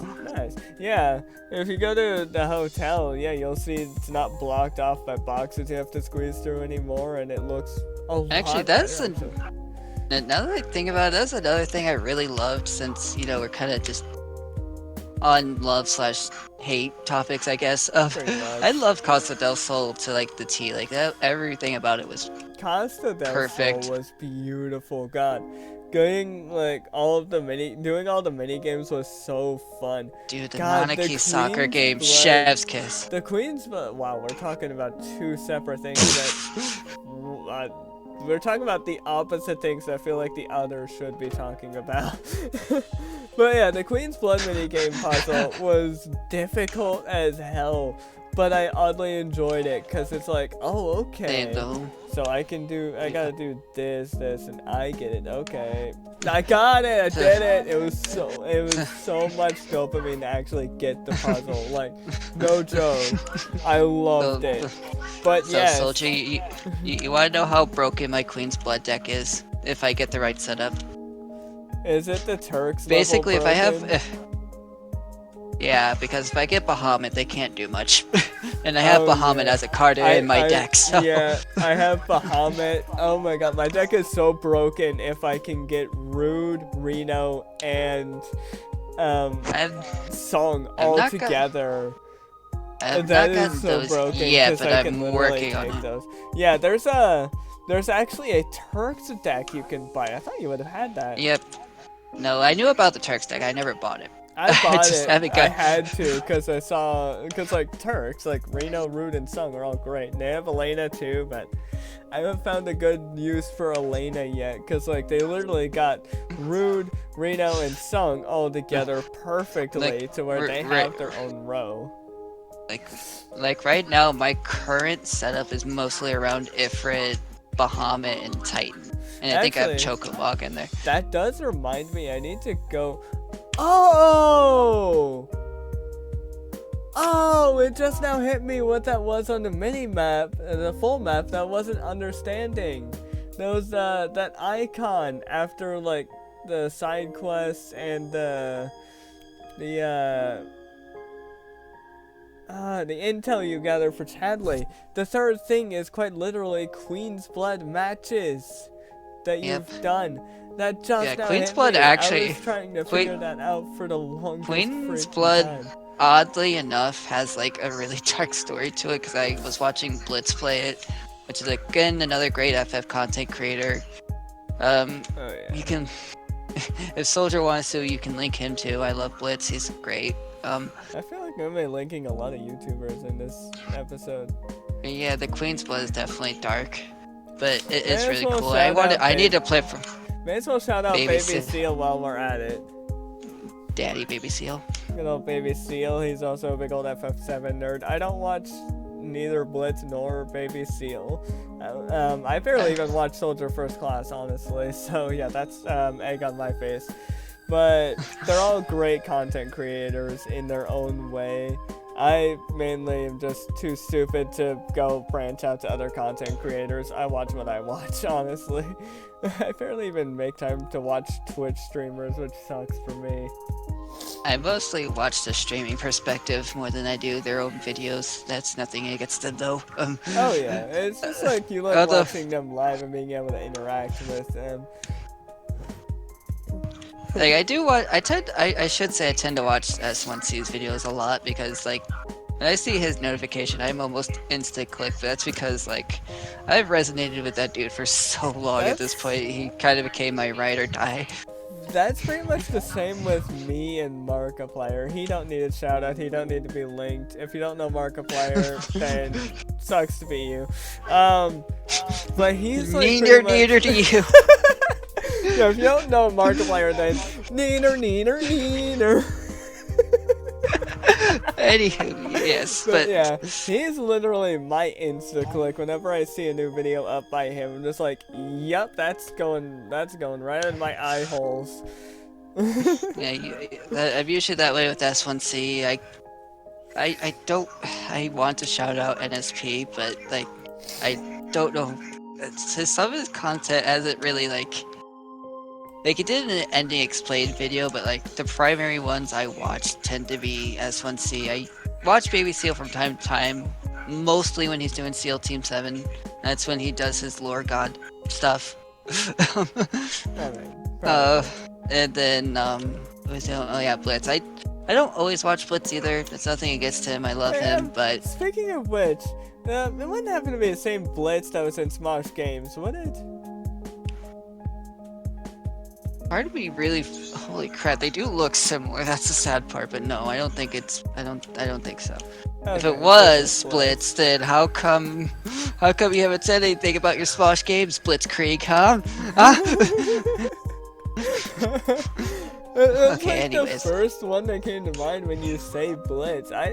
You might have to send me Blitz's channel when we get done with this, because I genuinely don't know who he is. But he's anyway. pretty cool. He's the combat god out of the three that I mostly watch for Final Fantasy. That makes sense, yeah. Moving on to the recent update, it didn't do as much as we were hoping. It did do a little bit, like it added the 2 different graphics, but the 2 different performance modes, but for Hero's 4K TV, they still do not look right to him. They still blur from time to time. I feel like his TV is just meant for graphics mode. I'm just saying. His TV is meant to be played in 4K. If it's playing any lower than that, then it's just gonna be horrible. Yeah, which by the way is saying Blitz's channel, but look like the only difference is the Smosh Games Blitz, where it's like a flipped brim cap. Yeah. But anyway. My 4K TV definitely displays, like, it can do 1080p. It does it really well. Like not Rebirth. What was another game that I've played that's like really beautiful? Like, oh my god, Horizon hold on. Zero Dawn? Oh yeah, Forbidden West. Forbidden West. Perfect example. Specifically the PS5 version. Specifically the PS5 version. Like, I could do 1080p and it'll look fine, but most of the time when you're on a 4K screen and it's the right kind of TV, which mine is, it has 1440p. When you're doing the performance mode, you do have 60 FPS 1440p. But for Rebirth, at least until they fully fix it, it's kind of like a mixture of 720 1080p depending on where you're at. It doesn't look terrible. Like, it did fix a decent amount. It's mostly the character models that they messed up. Like, Cloud's hair looks fairly blurry. It's kind of weird. That's like the weird thing, though. I don't notice that. I went into photo mode, like, looking deeply at Cloud's hair. I'm like, There's a couple weird strands here and there, but they're not that noticeable to me. But it's like, oh wait, no, that's actually the design of the hair. That's naturally there. I don't notice any blurs. I don't know, maybe it's because my TV is naturally 1080p, so it can like run naturally through performance mode without any troubles. I don't know. It's weird. The graphics is definitely a weird thing, but I could say one thing for certain when it comes to performance mode. Minus like the somewhat blurs, because like I feel like they did fix a lot, I can't lie, but it still is better than 16s. And it's funny because Naoki Yoshida basically said that like there's no fixing the 60 FPS in 16 because of apparently the game's too big, and it's like, bro, Rebirth is way bigger than that, and the game literally runs better. I'm just saying. I feel like the reason why FF16 is so much bigger is because the amount of time that went into the cutscenes compared to Rebirth. Well, yeah, that would. Well, most of that time went into the icon fights, like when you're in Ifrit, or when you're using Ifrit versus, in your case, because you did at least play some of it, was Garuda, and it's like that's where most of their money went in. But they should have really like made sure performance mode worked. Because PS5, whether people want to believe it or not, can run at 60 FPS. I play Fortnite, especially since I'm on a 4K TV. I literally play that game at 120 FPS fine.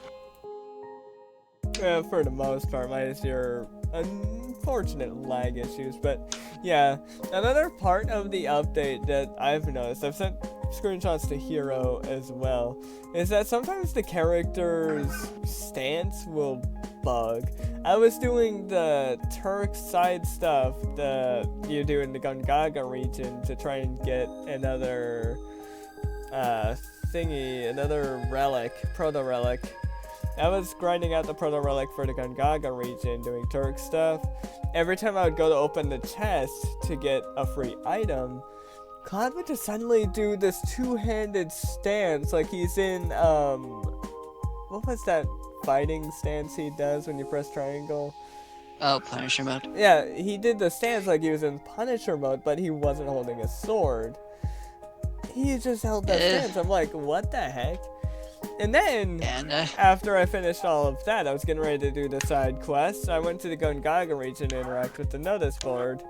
First thing I noticed was Cloud doing that like default model pose when you have them in studio or like in whatever developer software you're in. It's like, what the heck?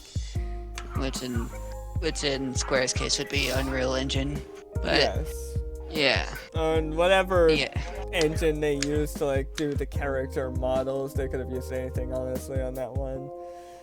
Probably, but I'm pretty sure they used Unreal Engine because their character models are great. Like when you're in graphics mode, you can tell it's a PS5 game. Oh yeah, but you can still like make a model in one place and then like transfer it over to another and make it look even better. It's the case with like making a model in Blender and transferring it over to Unity to make it a player model for like a VR game, like VR Chat or Chill Out VR. By the way, shout out to Chill Out VR, very underrated VR chat system. Grill your VR. Okay. Anyways, Neener. Yeah, Neener. Episode 3, Neener. But yeah, no, they did. Yeah. They did fix some things, like in sharp mode, particularly. Like, I think before they did the patch, I'm pretty sure, if the way I'm remembering right, because I played the performance mode on the demo because I played through it like at least 3 times at the very least. Far away distances kind of did look blurry, but they highly fixed that with sharp mode. They just really need to fix the bugs and the character models a bit, and then you'll have a great performance mode. Pretty much, yeah. They still got a few things to go over for like another patch, but that's something for them to work on later. I haven't seen that character pose issue in a bit now. It's just a weird thing that just showed up randomly.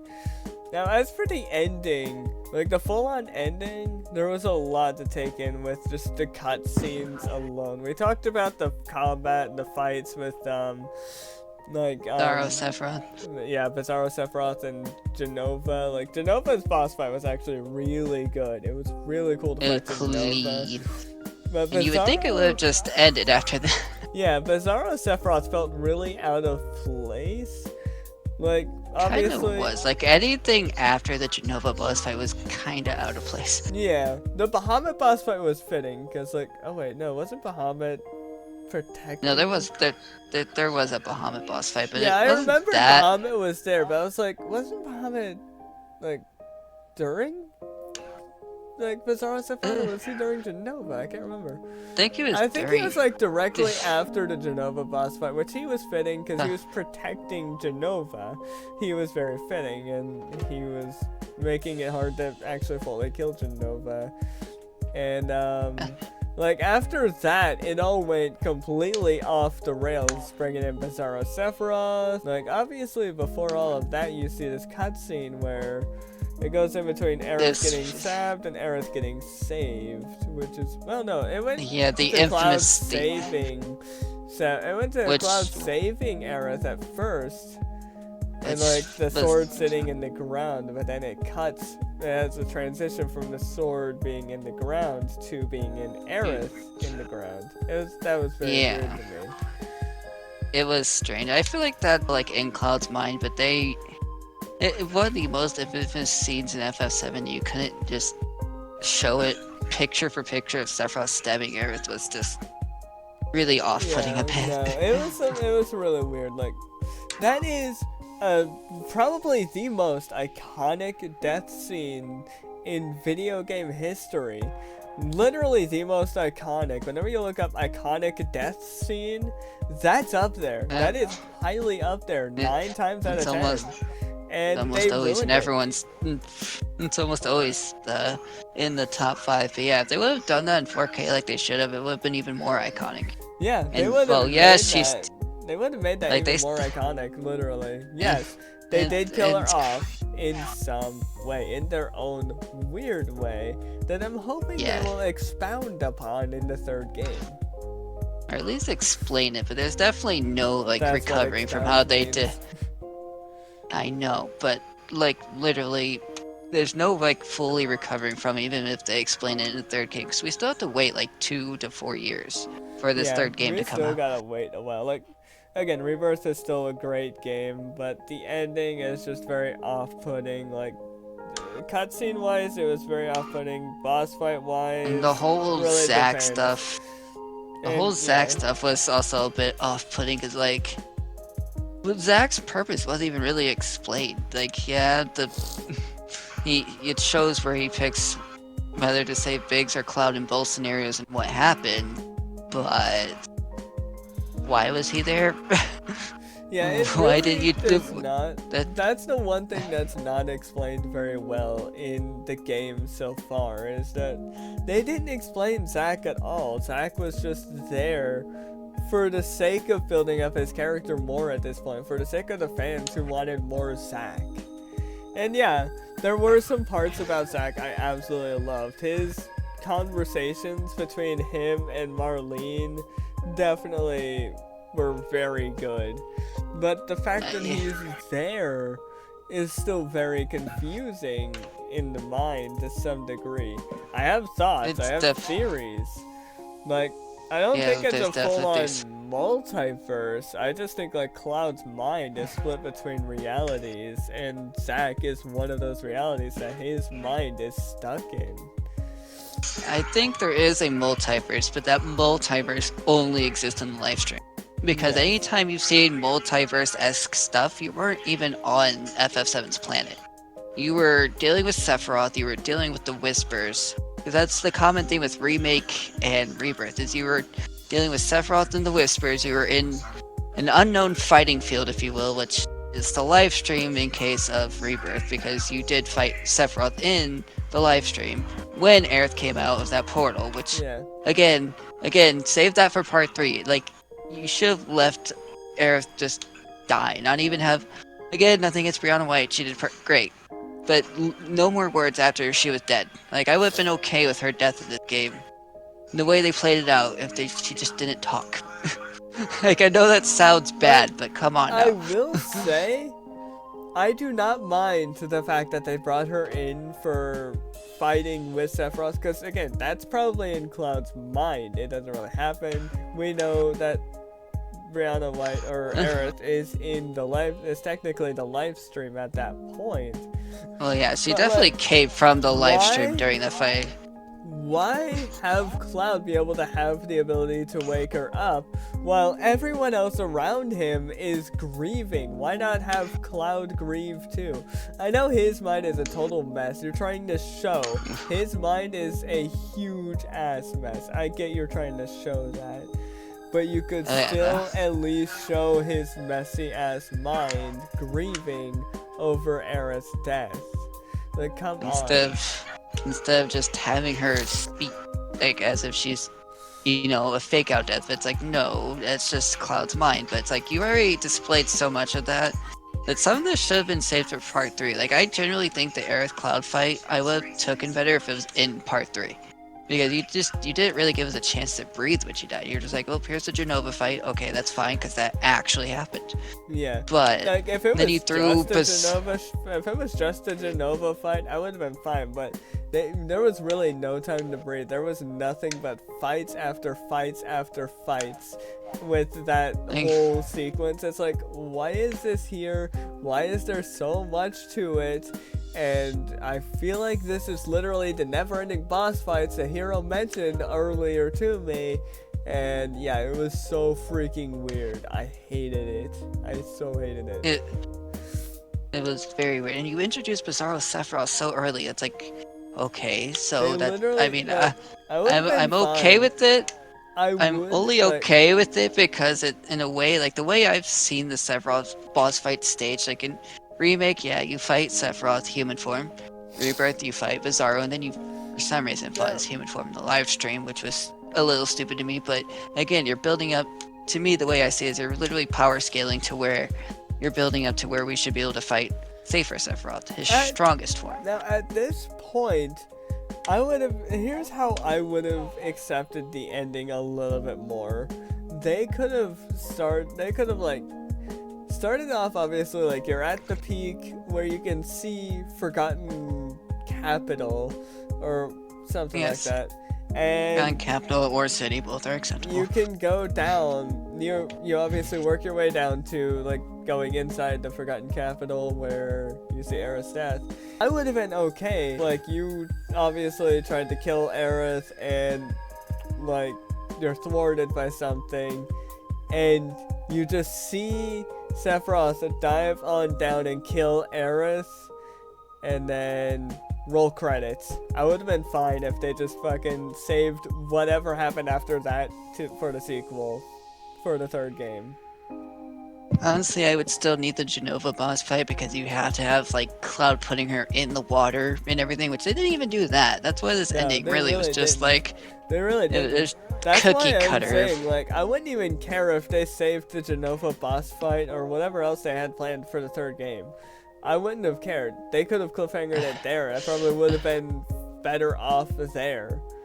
Just cut it off as soon as Aerith has a sword through her chest at this point, and then go straight to the credits. I generally think that would have made me honestly less happy, because then you took away what happened immediately after, which was the Genova boss fight, Cloud's speech, and putting her in the water. If you put her in the water and then roll the credits, okay, that would have been way more acceptable. Yeah, but they practically took all of that away anyway at this point. If you didn't want to show any of it anyway, don't show it. Just fucking save it for the third game at that point. Don't give us all of this mind-boggling bullshit with all of these boss fights that you're throwing at us.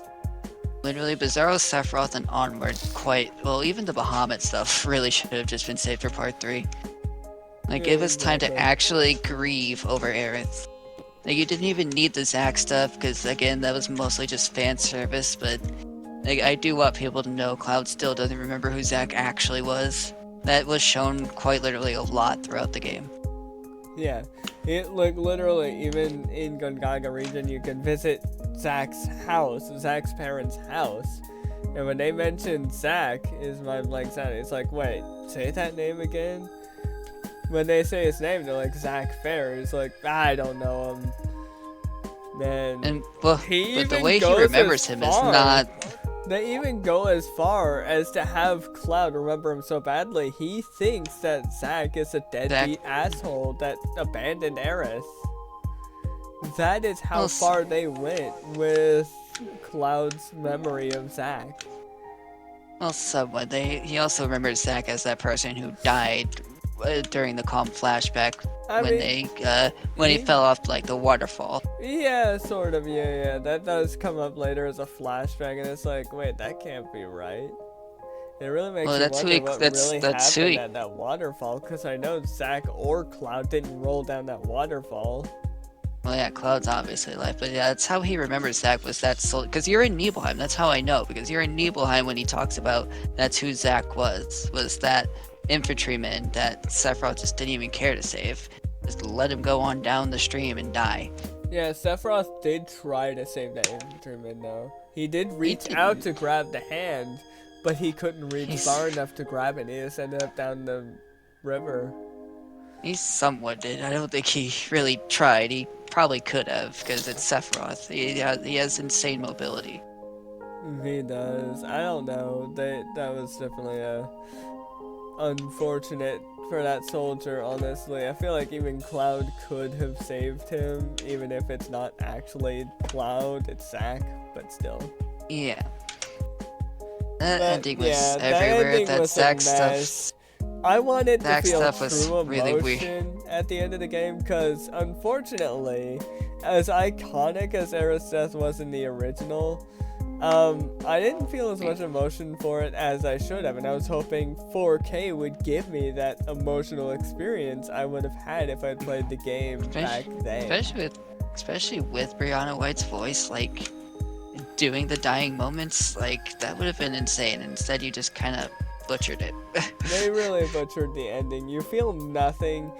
You know you can know Aerith's dead if you think about the ending enough, but you don't feel anything because there was too much at once to take in. It's too overwhelming to feel any emotion. Yeah, there wasn't much. I mean, like, Cloud deflecting Sephiroth's sword, I didn't hate that because that really, to me, symbolized that was in Cloud's mind, because otherwise he wouldn't have seen Sephiroth's sword and her literally bleeding out. Yeah, they literally showed Sephiroth shake the blood off of his sword that was obviously from Aerith, and it's like, yeah, okay, why not actually show the emotional damage that why not after the deflection? Why don't you do the thing again, but actually show it all the way through this time? Yeah, why was it not? If Aerith is supposed to be dead, why do I not feel emotionally damaged? Where's my emotional damage square? Like, and it doesn't, again, this is why I understand why people probably would hate that Cloud and Aerith versus Sephiroth fight, is because if you saved it for part 3, okay, fine, because we can grieve over Aerith, but no, you literally let her come back and fight with Cloud.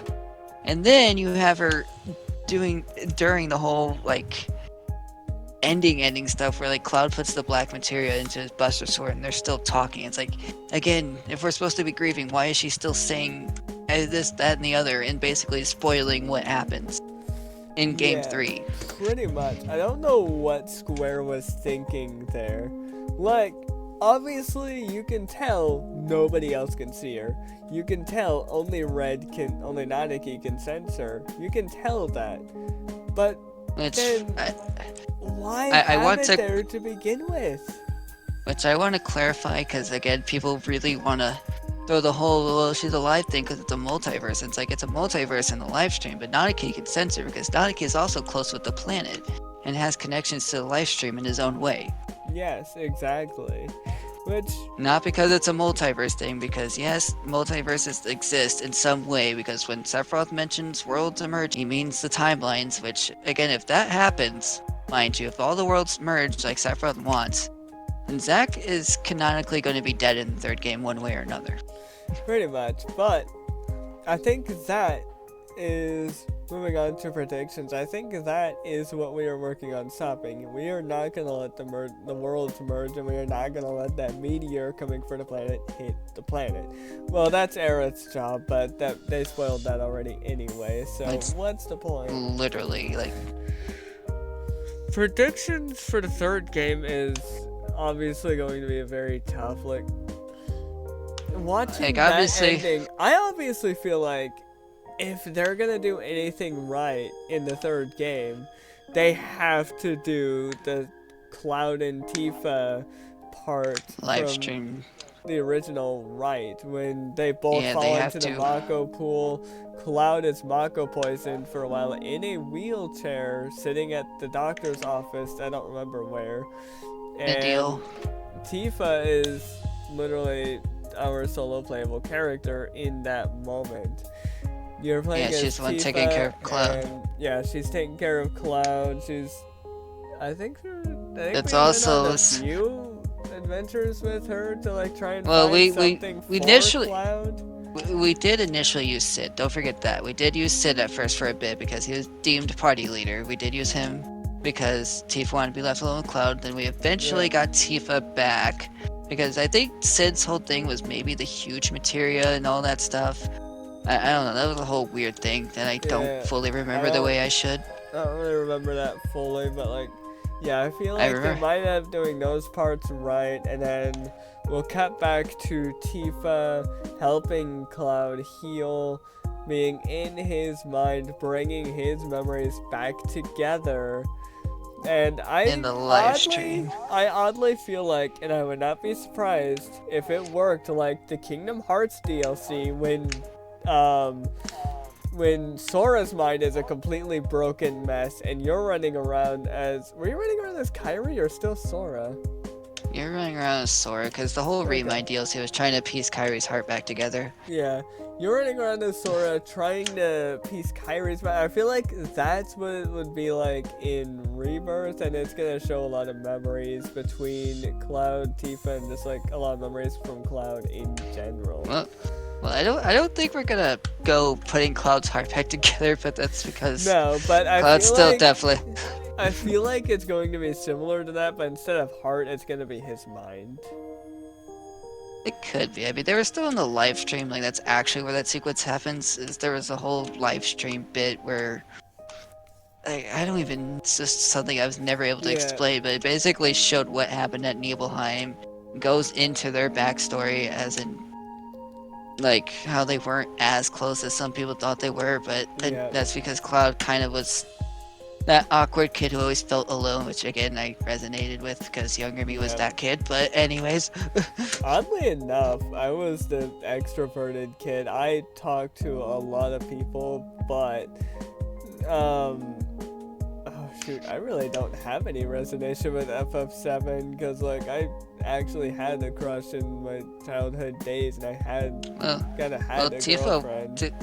Tifa was Cloud's crush. It's just he didn't know how to admit the feelings very well. Yeah, but I actually managed to get together with my crush, oddly enough, back in elementary school. But dear Claris shippers, I just want you to know Cloudsy does become a thing. Okay, anywho. Claris isn't real, I'm just saying. Claris, it was just there as a fake-out relationship. That's all I'm gonna say. But yeah, Cloud definitely had that childhood crush, but it's like, no one technically liked him.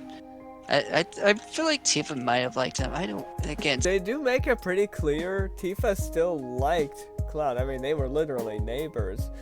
But they were did neighbors. Not talk much. Like Cloud was always too nervous to go up to that beautiful girl next door. Well, that and sounds like a song. That beautiful girl next door. Probably is, but also Tifa's dad did not like Cloud. Just for people who need understanding, Tifa's dad absolutely did not like Cloud because Cloud basically allowed Tifa, quote unquote, to fall off the bridge when they were young, when they were first traveling up Mount Nebel.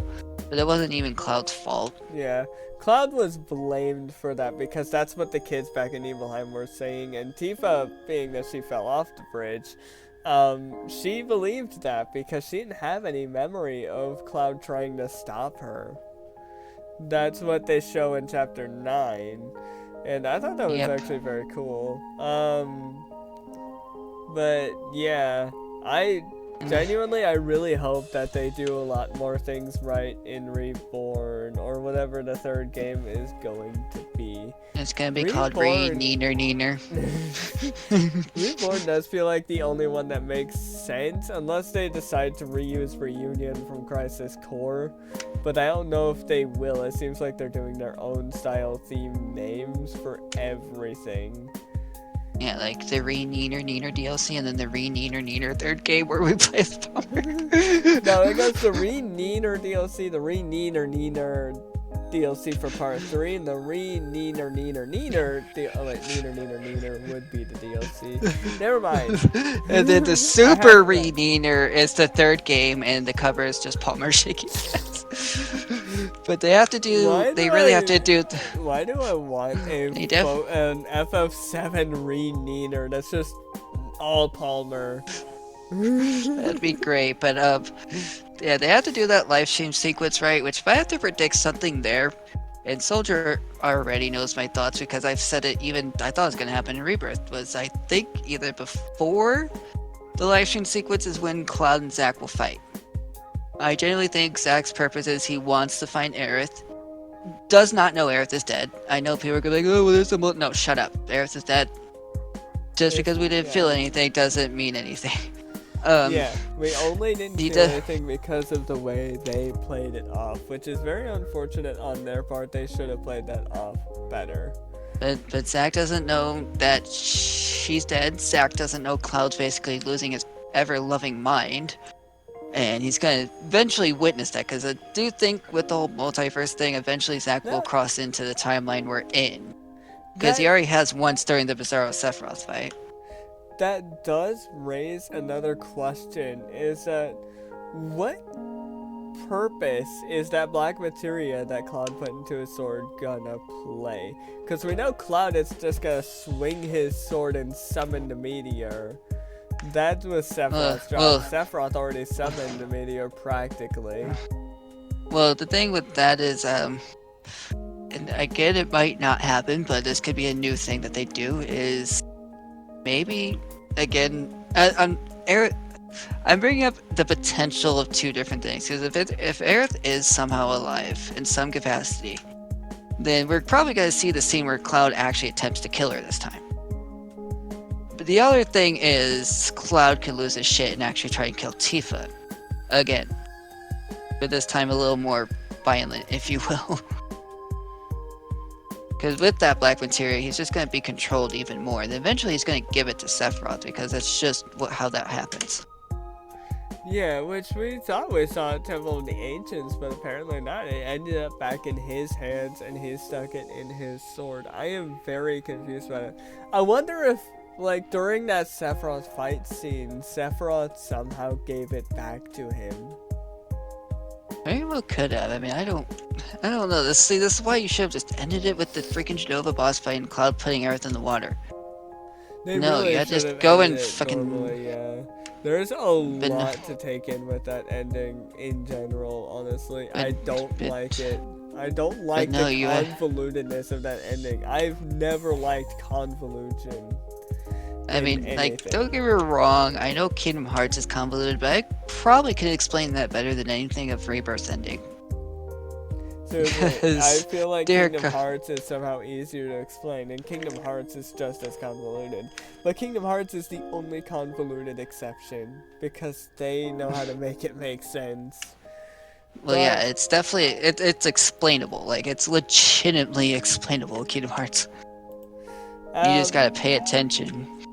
I'm gonna let Hero take it away for this next part. This is something that's near and dear to his heart, and just generally how he feels, because lately something's been going on with another content creator. He released a theory about, I don't remember if it was on Rebirth or not, and it was about Rebirth. Yeah, the fandom did not like that theory very much. I'm gonna let Hero take it over though.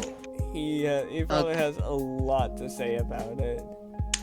Okay, so for starters, before I even go into over the top of what happened to the person who did the rebirth ending, the rebirth theory stuff. I want to go into Soldier First Class because their stories are similar at this point with what's going on. So, Soldier First Class, obviously, we all know he didn't like the ending of Remake. I don't blame him. It was kind of weird. I didn't hate it as much as I hate Rebirth's ending at this point. But he got harassed by fans because he didn't like it, and the fans were like, oh, well, maybe you should go watch Max Dude's podcast, which Max Dude is the one who is now currently getting harassed. He got harassed. I don't know if he got death threats. I don't remember all this situation, but it basically led to Soldier First Class's freaking Sephiroth arc, if you will, because yeah, he definitely lashed out a bit. And there was times where I was questioning my friendship with him at one point, but I also understood where he was coming from because being harassed is not cool in any capacity. And we, as an FF7 fandom, need to do better because at the end of the day, we're all gamers, we're all playing the same thing. Why not let us have fun and just do the theory or craft the theories that we want? Because, I mean, obviously the ending was already rough of Rebirth, but all we can do until the third game is literally theorize on what they're going to do. And Soldier did that for a remake. He was actually right about a lot, shockingly. Like, he predicted the Zack and Cloud team up correctly. There were some other things I'm pretty sure he did correctly that I don't remember offhand. But moving forward 4 years later, Max Dude did his own theory of Rebirth and what he thinks will happen. And like a lot of the fandom is just attacking him, saying like, no, this won't happen, or you're wrong, and all this other shit, basically just being a bunch of assholes. And it's like, why?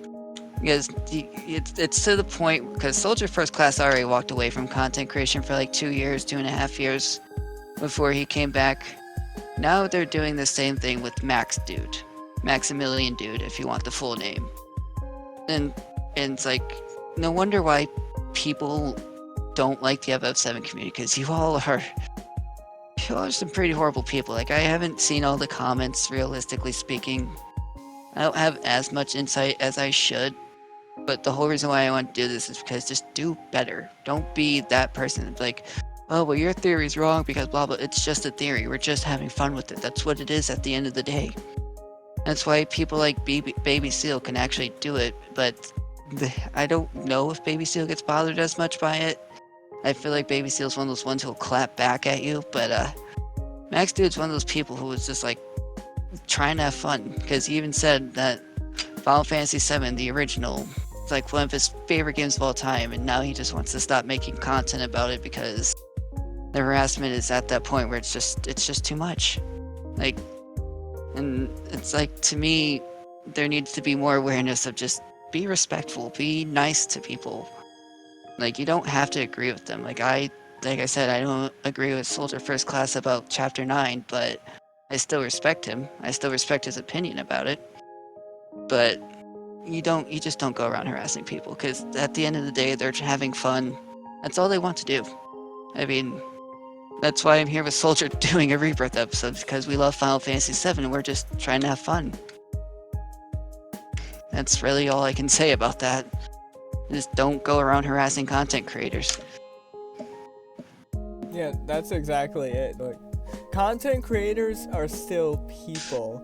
Like, yes, they can harden themselves to ignore the hate. Like, the last videos, like, I was looking at Max Dude's comment sections on some of his recent videos to see if maybe there would be some hate comments there.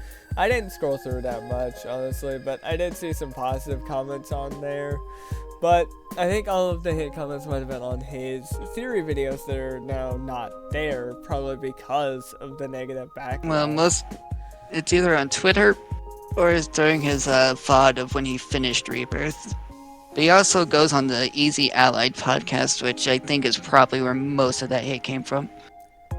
Yeah, that's probably true too. Honestly, I don't think the hate is necessary at all. Don't hate content creators. They are doing the best they can to provide you with entertainment to pass the time. It should not be they should not be given all of the hate. If you don't like their opinion, fine. They won't carry their way, and they do not deserve any bit of harassment towards them if they don't like their opinion. If you don't like their opinion, it is just a game. If you don't like, hell, if you don't like our opinion, that's fine. That's our opinion on the game and the ending as a whole. Like, you can have a civil discussion and not harass a person about it. Yeah, there are such things as civil discussions, and I know these guys are fairly big creators. It can be hard to get a civil discussion going. I would definitely say Max Dude is a very big creator. He's like 1 million+ followers on Twitch. He has the partner badge. He gets invited by Square to a lot of things, so... Yeah, no, he should not be getting harassed by this shit, though. It makes no sense. He does not deserve it. Nobody deserves harassment. I'm just saying, except for that one guy that we'll probably be talking about next episode. But maybe not too much. If we're talking about Jairus, yeah, he needs to be harassed because you should not be harassing a developer for doing his job. Well, yeah, him, but no, I mean, if we're talking about Jairus, didn't he harass an FF7 developer over doing his job? Yeah, he literally harassed Nojima over doing his job, basically. Yeah, Jairus, he definitely shouldn't be harassing, like, again, you should not harass the developers either. They are doing the best they can to make the game as best they can. Like, the game is still fantastic. It's not, like, there's still a lot of really cool gameplay elements to it. Like, the side quests and mini-games can be pretty cool. Yeah, but Jairus, did you play it? I know you probably would say this, but if you played the original 7, Jesse died. Same in Remake. Like, it's just gonna happen. You can't force Jessie to be alive in a game where she was never meant to be alive. I'm just gonna leave that out there because that's why you're upset with Nojima, is because Jesse's dead. And you're a piece of crap for it, for the record. I know you have a crush on Jessie. Believe me, she is very cute. She's very hot. I get that. And she's got a very good outgoing personality. You can love her for how she is before she dies. You do not have to have a character be alive to be great. Just look at Zack. He is a dead character from Crisis Core, and he dies in the original as well. We have a dead flashback in the original 7 of Zack. But he still ends up being one of the most iconic side characters that we don't know about for the longest time ever. Well, he's like a side main character hybrid, but yeah, we don't really know about it until... I mean, technically speaking, if you really go and play FF7 and you know about the Easter egg in the Shinra Manor, yes, you'll learn how Zack dies. But yeah, speaking of which, I wonder if you can find those test tubes in the Shinra Manor, like after the fact, like in chapter 12 where I'm at. I wonder if I can go back to Nibelheim, go into the manor and find those test tubes and have a little bit of a flashback there, have a little bit of an Easter egg. I did try that already, being in the Nibel region. I'm pretty sure you still see where they were experimented on, but like the test tubes and everything is still new since it was rebuilt. Oh yeah, I guess that makes sense. I mean, well, I'm trying to think. I guess it depends. Wait, no. I think it depends on how fast they rebuilt it, though, because like they were experimented on after the Nibelheim incident. Yeah, that's what I was gonna say. Yeah, they were experimented on after.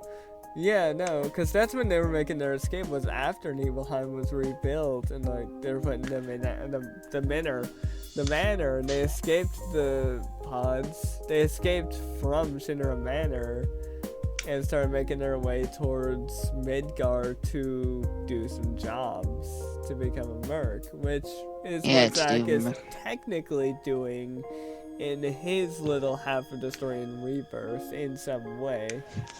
That's what Cloud does for all of Remake, and the side quest might as well be the whole Merc story continuing. Pretty much, yeah. Or just in general, the main story quest, he's just being a merc in FF7 Remake, and yeah, that's pretty much that story arc, and then we move on to, I mean, doing side quests in FF7 Rebirth, he is still heavily called a merc. And there's Yep, this that's whole, why I said that. I don't know if you've done any other side quests around the world, but there is this whole side quest arc going around where there is an impersonator merc that is like impersonating the badass merc from Midgar, which would be Cloud. Yeah, I think so. Actually, I do remember that for a record. There is one in like Grasslands. I don't know if you did all the ones in Grasslands, but Yeah, I have Grasslands 100% completed, so yeah, I know what you're talking about. okay, so yeah, so you know who the fake merc is, and yeah, I thought that was very interesting. Like, Yeah, how screw you, CK Kyrie, but anyways. She's such a bitch in this version, but yeah. But yeah, that's pretty much it. Like, there's a lot of stuff that does carry over from Remake, and it's very cool to see. It's always very cool to see them carry a lot of stuff over from Remake. And the one thing I'm surprised didn't carry over from Remake, and I thought he would show up at the Gold Saucer because you saw Corneo. Where's Leslie? That is true. Yeah, I don't know. I haven't done all of the side quests. He is still a possibility to show up unless you saw like all of the side quests from Soldier First Class perspective. I have no idea. I have not. There's a couple. I didn't tune into all of his streams. I tuned into probably 90% of them, but no, I did not tune into much of his Gold Saucer stuff. Oh, okay. Well, I don't know. Oh no, there were no Gold Saucer side quests that I saw, because I did all the side quests in the Corel region. Which is weird. There is a notice board in the Corel region, like in the Golden Saucer, but maybe there is one. I just have to do Kyrie's shit. I don't know. I left the Corel region on, like, there's some other thing I need to do in a different region before I can continue that one side quest, and it's stupid. Editor's note, Leslie is in Rebirth. We just did not know this yet. I did not do all of the side quests. I still didn't finish the side quest just yet. I'm procrastinating a piano part. But he is in Rebirth. He's in one of the side quests. He does make an appearance in Rebirth. So it's like ended up being a side quest I have to go back to, because I currently have to do, like, I just finished the region after Corel Gongaga, so I can get that thing, and now I'm doing the Cosmo Canyon region, so I can actually make my way back to Costa, or the Corel region, and do Kyrie's side quest again. Yeah, but going back on topic, just don't be a douche. Like, we all love Final Fantasy VII. And Final Fantasy VII in the end has some whatever message about love you want to put there. But, because dear Lord knows if you try to actually hate your significant other in real life, you're going to jail. Cloud's just kind of lucky that everyone knows he's broken. Yeah. Don't be a douche over theory crafting. Let people have their fun. Yeah. Don't be a dick. Don't be a dick. Unless you're squeezing Dios. This message is brought to you by the Don't Be a Dick Association. No, literally, don't be a dick nozzle. Listen, I get it. You can't squeeze Dio's neeners, but still. I want to squeeze his neeners. Like, damn. Listen, I know we're all heartbroken. We wanted to squeeze Dio's tits, but we can't. I'm heartbroken by that too, trust me. I wanted to get on my knees and touch his ginormous bulge, but I can't do that either. Yeah, they're covered up by neener sensor signs. Anyways, we're dragging this on too long. And, It's yeah. Honestly, I'm impressed this episode isn't as long as our previous episodes, but I digress. If you Thank you all you for like tuning in. Don't be if a you dick. like some Okay. neeners, Don't be a dick. Show some love to all these content creators we mentioned. They deserve it. They are fantastic. links will be in the bio below. Yeah, the links of ones I remember will be in the description. I'll most likely remember them. I'm editing this. Anyway, they'll be in the description below. Show them some love. Obviously they won't be fully linked. There won't be an HTTPS. You'll just have to copy and paste. YouTube is weird. It won't let me link. And don't forget twitch.tv/DestinedHero7. Shameless plug. Okay. I mean, we're at the end of the episode, but this was our podcast. If you want to see more of us, we stream sometimes on twitch.tv/DestinedSoldier or twitch.tv/DestinedHero7. You can't miss us. We have I've fun tried doing to be what more we consistent. It's just a pain. We have fun with what we do, or we try to be more active on it as well. We really do. But we have fun, and you can have fun with us because we enjoy interacting with you guys. We really do have fun doing that. You, the neener audience. You know what? But yeah, you'll probably. That's gonna be your names from now on. You're no longer called the Destined fans. You're gonna be the Neeners from now on. But yeah, next time you guys see me on Twitch, I will probably be doing Rebirth to do another analysis, because overall I still know what happened, but there might be some things I missed. So I want to share that experience with you guys as well. You'll either next time see us on Rebirth or on Fortnite, one of the two. It all depends. We were thinking of doing a Fortnite stream, but I don't know. I guess tiredness hit for one or the other. I mean, I'll probably do a Fortnite stream tomorrow just to kind of ease back into things kind of stream, and then do Rebirth. Honestly, But that would be a bad idea. I mean, once I get things figured out tomorrow. But honestly, yeah, if you like what you heard today, if you like or dislike our opinions, feel free to be civil about it. Not harass us, but civil about it. And we'll probably talk to you about it. We can have a chat, you know? I mean, that's what... Yeah, we can literally have civil conversations. We are very civil people. Mostly. I'm not that civil. I'm a very chaotic human being. But I mean, if you start talking about my neeners, I might have to fight you, but that's not the point.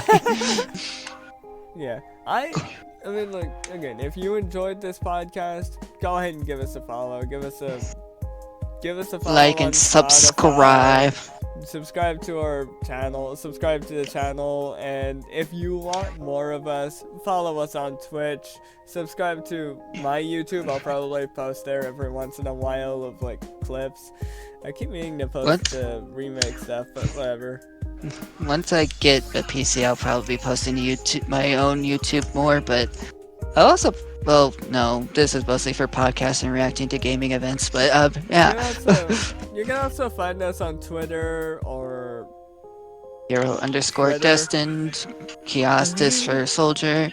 KEYASTAS if you don't know how to spell it, because I know I don't. You can Our just look secret. or you can just look up my name, DestinedSoldier. You'll find me. I'll have a different @ than usual. Or I'm just my OG username, honestly. Or secretly @neener for both of us. Thanks for listening, guys. We love you. Hopefully you guys consider taking a chance on these knuckleheads who are just spouting out nonsense right now. Yep. Thank you for tuning in. You guys have a wonderful day. Yeah, consider hanging out with us sometime. Podcast out.